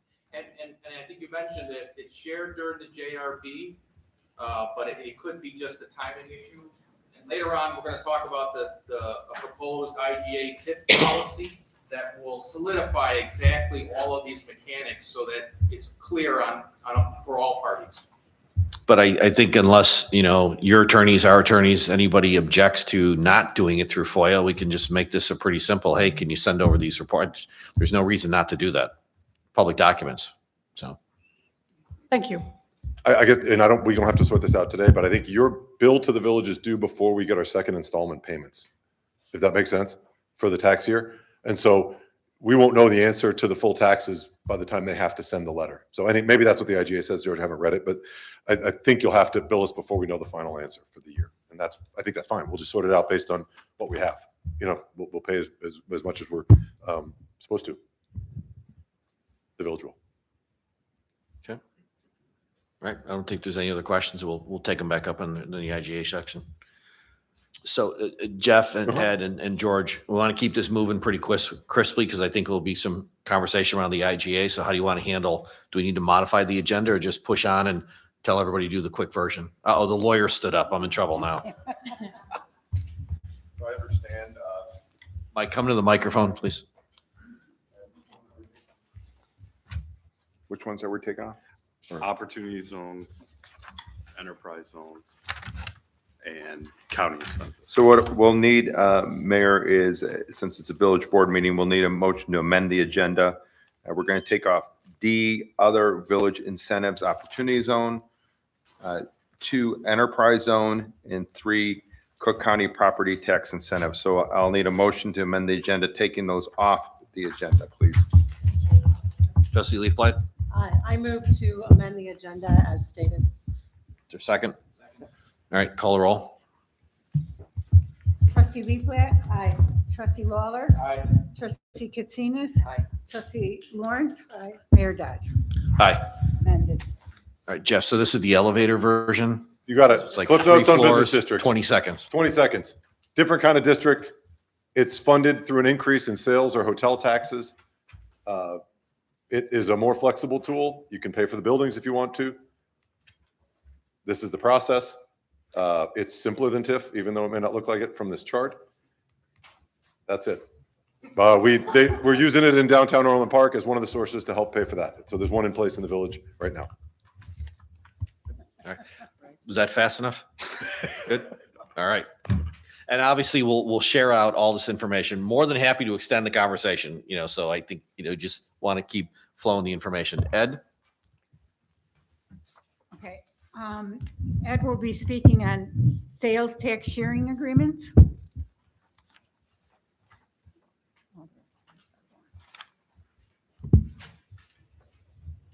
All right, thank you very much. The village uses sales tax sharing agreements to induce new development and redevelopment. It requires significant financial investment on behalf of the business. It also requires significant retail sales and sales tax generation in order for them to qualify. Projects can qualify up to a 50% sales tax share for a maximum of 10 years, and it is capped at 25% of the total project costs. We require certified project costs as well as evidence of payment for their sales tax. The village history, we enacted most of the sales tax sharing and different incentives the village offers during COVID as temporary relief. They were later codified. If you're interested in any of these topics, we will provide specific information to you. They were formally put into the village code in 2021 and still exist today. The most common utilized are those that share sales tax, those that are trying to induce or activate advanced manufacturing and commercial office have not been as well utilized, but they have been discussed. And then this is just some examples of what you would require. Minimum level investment, what the village can offer, and then the maximum term. Thanks, Ed. And just briefly, for small projects like this, it's still a significant investment. It's a hell of a contributor to the village, hopefully assessed valuation sales tax. That's why the village historically, over many years, has done these sales tax abatements to avoid other forms of incentive that directly hit the assessed valuations. It's one of the things that we've been thinking about as a generalized policy for all. Correct, and they're all performance-based. Thanks, Ed. We'll proceed to strategies for maximizing mutual benefits, the impact fee ordinance and IGA proposal. Attorney Caitlin Culbertson from Elrod Freeman. Hi, everyone. Caitlin Culbertson from Elrod Freeman. My firm acts as special counsel for the village. I will try to roll through this as hopefully I'm discussing impact fees. I'm sorry, it's not up yet. And there we go. I'll try to roll through this as hopefully impact fees are something that we all can be excited about, because at their most basic terms, they're meant to compensate impacted bodies for the burdens that development can bring. There we go. So we all know that new development creates the need for additional services, sewer and water facility, roads, more kids move into town. It obviously impacts the schools and the parks and the libraries as well. So municipalities may exact a fee from the developers to fund the construction or these capital facility needs. The fees are then called impact fees, of course, as they require residential developers to pay for the impact of their new facilities. The local governments will then structure the impact fee system so the new development pays its proportionate share of the cost of providing these capital facilities and support for the new development. In this case, the village, as the municipality, will collect the fees on behalf of other taxing bodies such as school districts and the parks. And as the village is a home rule unit, the village has broad authority to collect these impact fees. Just kind of a current state of where the village is at on its current impact fees. The village currently has an impact fee ordinance and imposes impact fees under its land development code. There's various impact fees that are depending on the type of residential development that are collected, school, park, library, infrastructure, fire, and first responder, as well as a law enforcement impact fee. The village updated the impact fee ordinance in 2025, which was the first update since 1994. And we are once again looking at the impact fee ordinance to further update it to ensure that all taxing bodies are receiving kind of the most that they can get to make sure that they're adequately compensated for the burdens of the residential development. We're trying to modernize the fee structure, including school impact fees, as well as dedication of lands, using formulas tied to dwelling unit mixes, and also unit update for the property values within the village. And also trying to streamline to make sure that the collection and distribution is as efficient as possible. So where we're at with this and the next steps, the village prepared an updated impact fee ordinance and a proposed intergovernmental agreement, and we've distributed it to all applicable taxing bodies, the schools, the library, et cetera. The IGA, which is meant to provide for the specific procedures for collection and distribution of the impact fees. Attorneys for both District 135 and District 230 have provided comments and proposed edits on both the ordinance and the impact fee. Now the attorneys for the village are working with the attorneys for the school districts to develop the ordinance and IGA that are most beneficial to all bodies. Once the school districts and the village have worked through the negotiations of the documents, then the village will go through the process of considering and amending its village code to adopt the amendments to the impact fee ordinance, which will, of course, include a public hearing and require board approval. And I am happy to answer any questions. Questions, comments on impact fees? The one question I'll ask Caitlin is, a long time ago, I was under the impression impact fees were to try and go towards capital expenses for the other taxing bodies. I then heard it described as no, impact fees were meant to protect the other taxing bodies for that time of the tax lag. So is the second definition the right one? It's really that if you have expenses today, but you're not going to see revenue for a year and a half, it's just covering the year and a half. It's not about capital. It's not about growth. It is, well, it's I think that's correct. It is, growth based. Basically, it's to compensate for, for the schools specifically for the additional students that would become like the growth based of and the what is attributable to the residential development. But I think that's absolutely correct. It's not supposed to. It's one-time payment. It's not meant to, to compensate going forward. It's just to take care of that lag in time. I think that was well defined. And just, just to the other boards, this point of conversation or in future discussions between the respective bodies. If new development starts to accelerate, then this becomes ever more important, and we shouldn't let it just sit and think for 30 years. Mhm. So this is maybe something that the village board can take up. What is the review cadence so that every couple of years we're reopening, so to speak, this part of the code, and we reach back out to the other taxing bodies to say, are we getting enough for fire? Are we getting enough for schools, et cetera? Because that's you said 1994 was pretty much Yes. right after the Spring Creek Agreement was And- effectively the last time that we touched that code. And one Correct. thing we are trying to do is put in language that would allow for the village board to more easily update the calculations and the amounts that are charged to developers without having to go through a full code amendment or a public hearing process, to just allow for the ease of that, to make sure, if there is, a certain a needs assessment is conducted that's significantly different for one of the schools, that we can make sure that adjustments are made so that everyone is being appropriately compensated under the ordinance and, the obviously within the bounds of what's allowed under the law. Any other comments or questions, or we'll press on?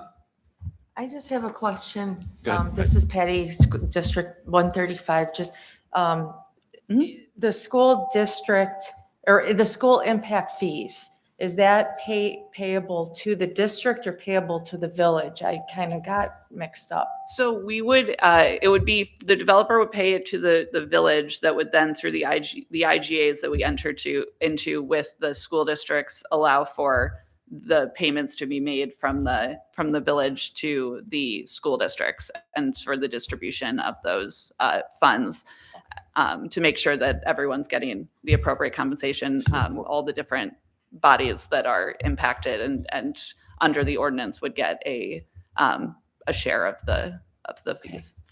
Thank you. I just had a question about the. No. You have to identify yourself. Sorry. Sorry. Go ahead, Mary. Go on, Mary. So the IGA that we were just approached on, that was just for residential only. Is there an IGA for commercial properties in Orland? I don't think we've done one. So the impact fee ordinance that we have is just, it's specific to residential development. And it's, and under kind of how the impact fees that we have developed, that's really kind of the scope of it, is the residential development. There possibly could be opportunities for different things with commercial development, but what we have now is residential. Ellen? So Alan Castengren, 135. How does this work with the developments that are in TIF districts? Do we get impact fees from those or not? Yes, you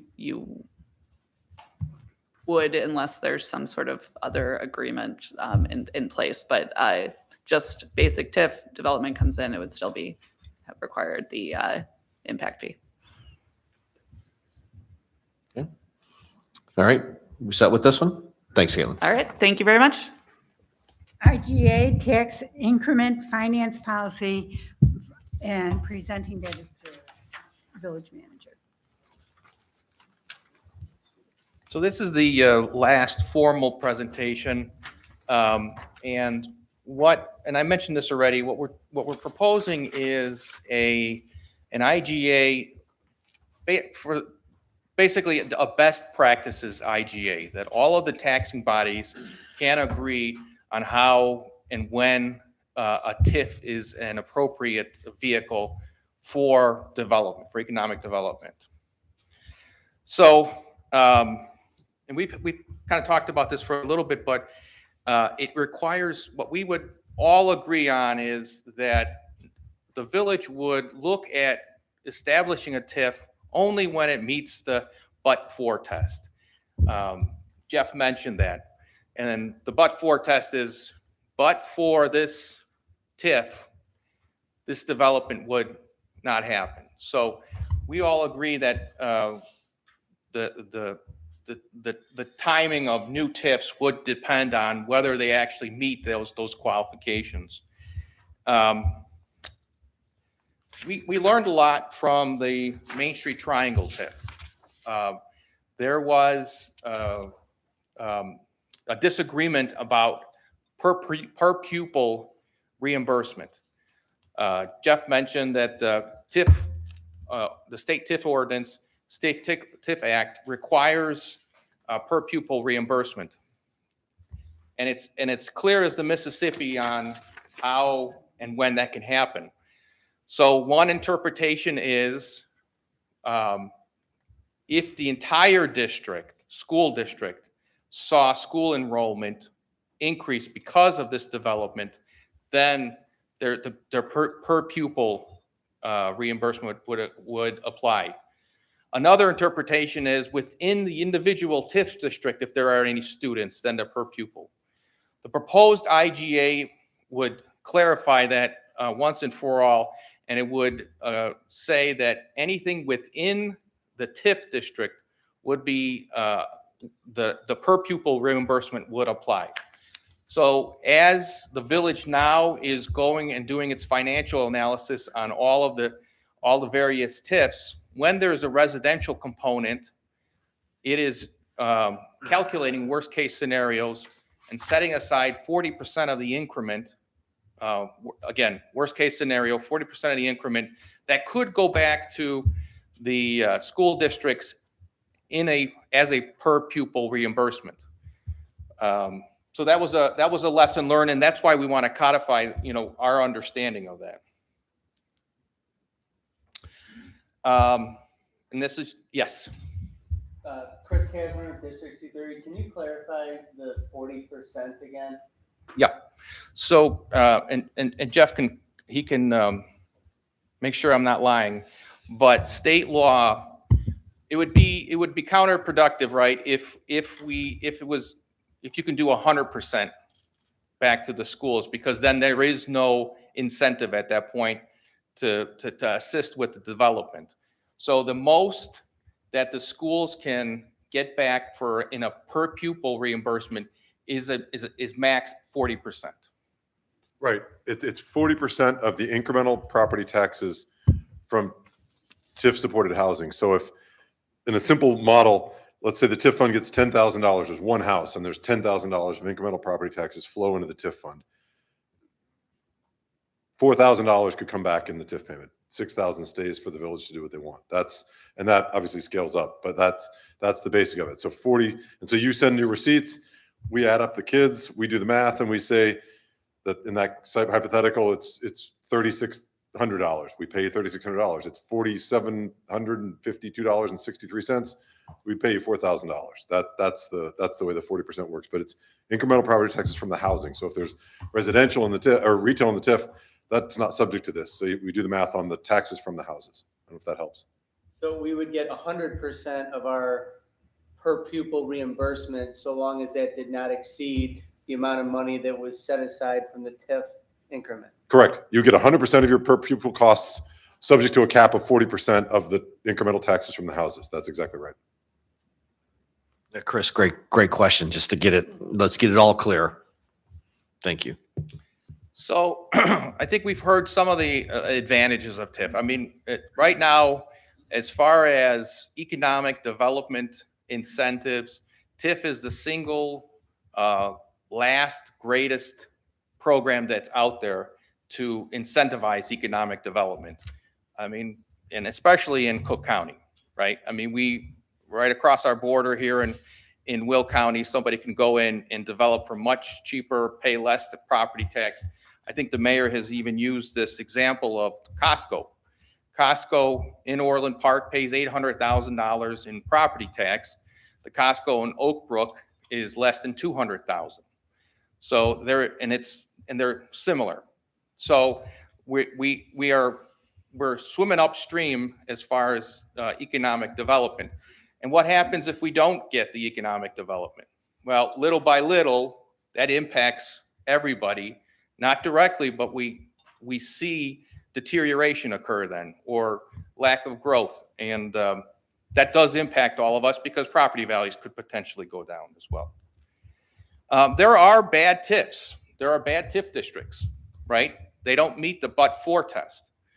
What we are saying in this proposed IGA is that we all agree that we have set criteria for when the TIF is applicable. And we're not going to do a TIF when a development would occur organically. If we don't need to incentivize it, then we all agree that that would not be an applicable TIF. The Andrew Core is a great example, the former Andrew site. That's not going to develop without some type of assistance.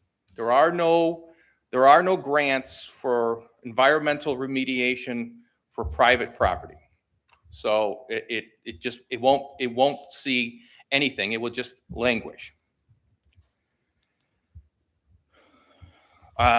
So here's the, we hear this a lot, is does TIF divert money from schools?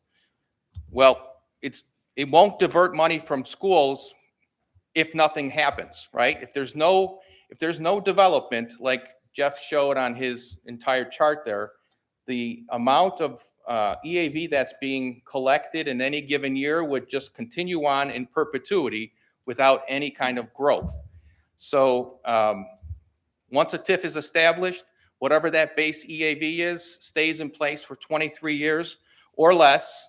As the board has said, the Ravinia Avenue TIF, they want to get this closed as quickly as possible, pay for the infrastructure, which is why half of the sales tax proceeds will be applied to that, to the capital.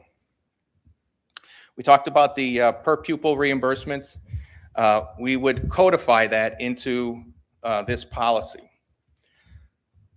And as we saw in that chart, after the TIF expires, all of that increment automatically becomes available to the various taxing bodies. So the proposed IGA has, we establish standards. We have governance and meeting. The village's financial commitment on a per pupil reimbursement within a district, within a TIF district, no longer the interpretation of entire school district. And the next step is to just continue that dialogue, and hopefully we can get the an IGA put into place. There has to be some thoughts or ideas. Lynn? We'll get this right by There the you end of the go. night. Yep. All right, I have a couple thoughts. I know we've gotten to see like a rough draft with this, and on it, it has signatures for 135 and 230. I know I'm one of 7, and obviously we're not going to break OMA, so we haven't discussed this yet, but I think it should be separated out, not only by 135 signing their IGAs and 230 signing us. For example, you have in here Park School right of way. That's great, long overdue and needed, but that's not germane to 230. I also think separating out, because one of the paragraphs had all 5 of the TIFs together, even in the discussion tonight, it's talked about the TIFs may end up and finish early. I think it would be better suited if we had them written separately so we can keep track of all the TIFs. That's just me. And again, we haven't talked about it as a board yet. So it's just an idea. Can I add on to that? My name is Mark Kelly from 230 Board. Number 3 on this list of the future, the summary of the IGA, it kind of says that all future TIFs will be 23 years. And it just seems that each TIF is kind of its own unique animal. And I'm assuming we, of course, want the TIF to be shorter. And since every one of these TIFs is going to be different, I don't know if that we want to lock in 23 years when 10 years might be enough. Just one thought. Okay. All right. That's why we're here to kind of get the ideas on the table. Anything from the other taxing bodies or from 135? Aisha Zayed, Orland 135. Are Can you, able to- Aisha, you're soft-spoken, sorry. Oh, Can- can you guys hear me? Okay. Can you hear me now? Yeah, perfect. All right. Aisha Zayed, Orland 135. So my question is, are you able to tell us how close we, or how likely we are to get to that 40% cap on the per pupil reimbursement? Yeah. Like with the Andrew property, for example? Yep, and we would have a pretty good idea, once the development is more secure, once we know what their plans are, like was said, we would use our assumptions to calculate how many students that would generate. And then, of course, we could then figure out, will that get close to the 40%? Usually it doesn't, right? But that's a great question, and we can actually probably even incorporate something like that as part of this recurring process. Thank you.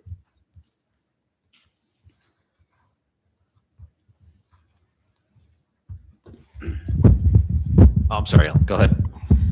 Alan Castner on 135. I'll step on the landmine here a little bit. First of all, appreciate you, Mayor, and the trustees organizing this meeting. This has been very informative and transparent, so thank you for that. I think there's a lot in this meeting that we can find common cause on. Some of these issues with TIFs are an area where our interests do somewhat diverge. That, speaking for 135, and again, I'll echo Dr. Zeter's statements. I speak as one board member of 7. 80% of our funding comes from local property taxes. There is no credible other source to make up for that. We're just about last in line for the state, for getting money from the state. None of us, given what's going on in Washington, expect a lot of extra money from the federal government. So, we have to pretty jealously guard our property tax base because that's all we've got. And,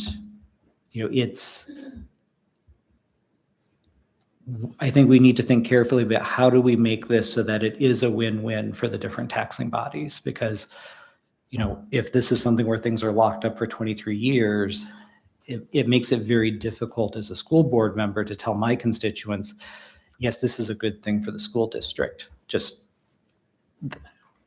it's a matter of, our incentives and our needs versus those of the village. And I think that's something that we can work through, but it's definitely an area that's going to require some thoughtful discussion. Chris? Chris Kasmer, 230. I'm just curious for some of these, especially like the Andrew property that had that map, as Tim pointed out, that was much larger than the Andrew site itself. Are there like more detailed financial projections on how much the TIF is meant to generate for specific functions within, that the village would be reimbursing for, that the TIF would be reimbursing for? I mean, I have the bad habit of doing back of the napkin math, and $12 million of remediation across 143 home sites, is $86,000 a home site, which is 10 years of property taxes for most of us. That's not 23 years of property taxes. So is that the type of thing that, what else are we assuming aside from the remediation has to go in there that would be reimbursed by the TIF?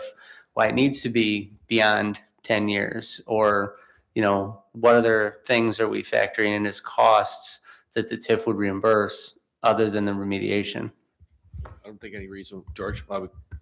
Yeah, and that's kind of the point of all these discussions, is to really kind of put all that on the table right now, so that it is clear how, because every TIF is going to require a study that SB Friedman will do, and it will come up with estimate over the course of 23 years of what kind of increment this will generate, and then they become policy decisions.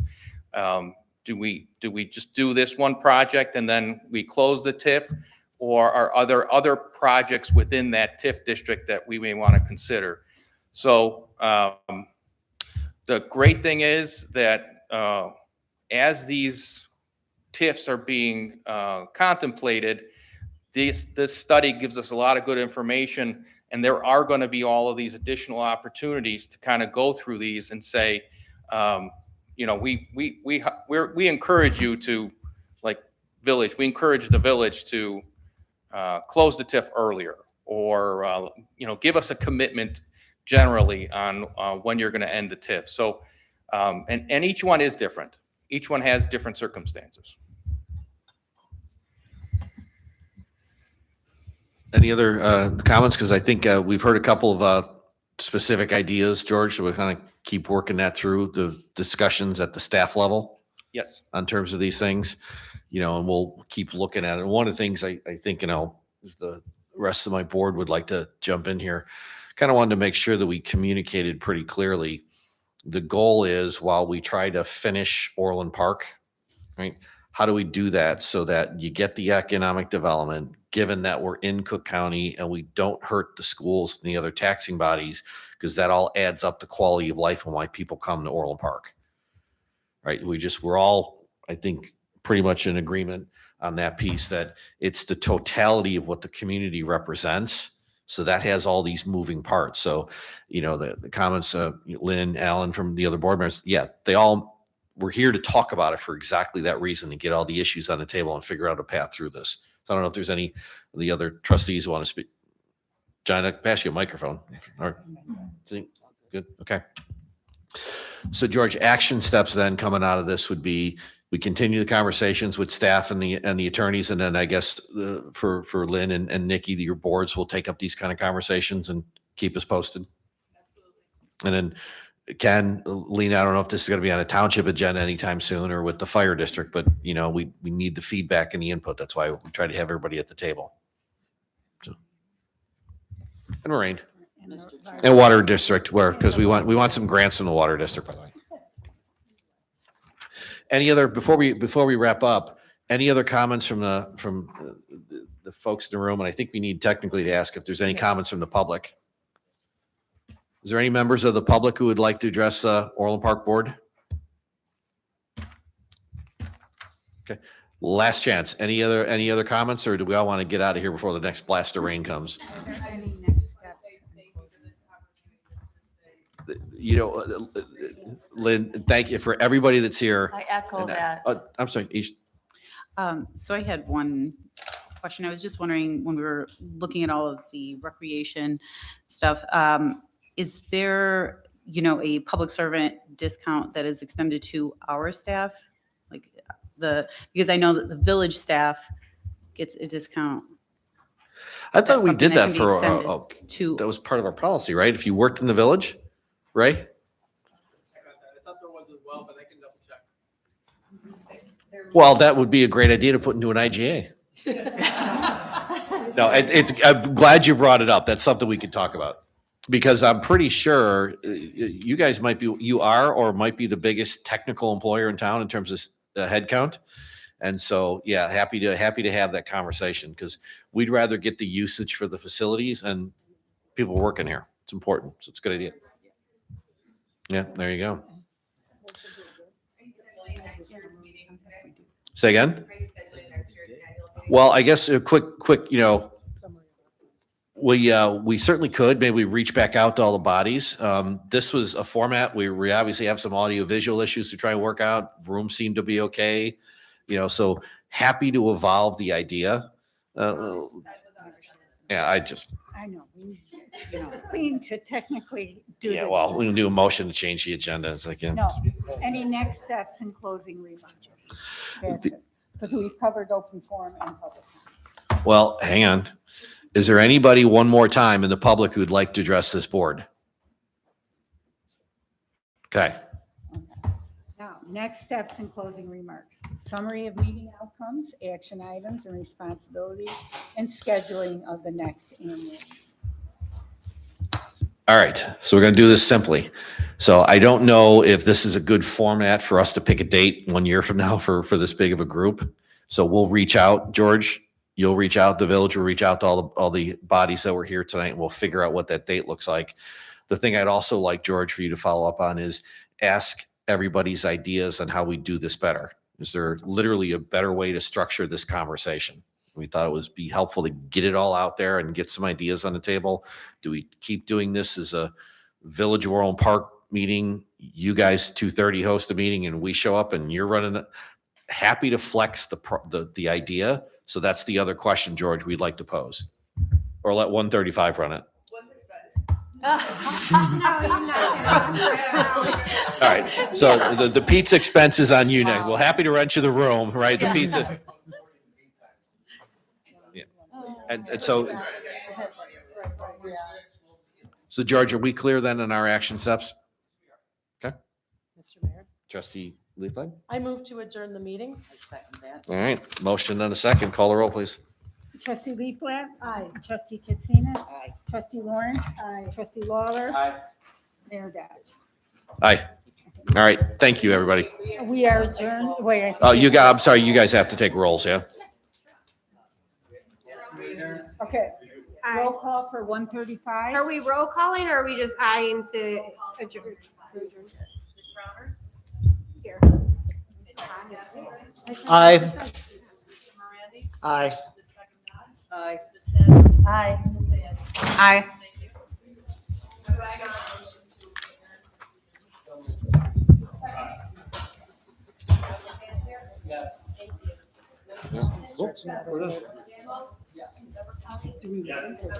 I think we're done. All right. Time is 9:18 PM.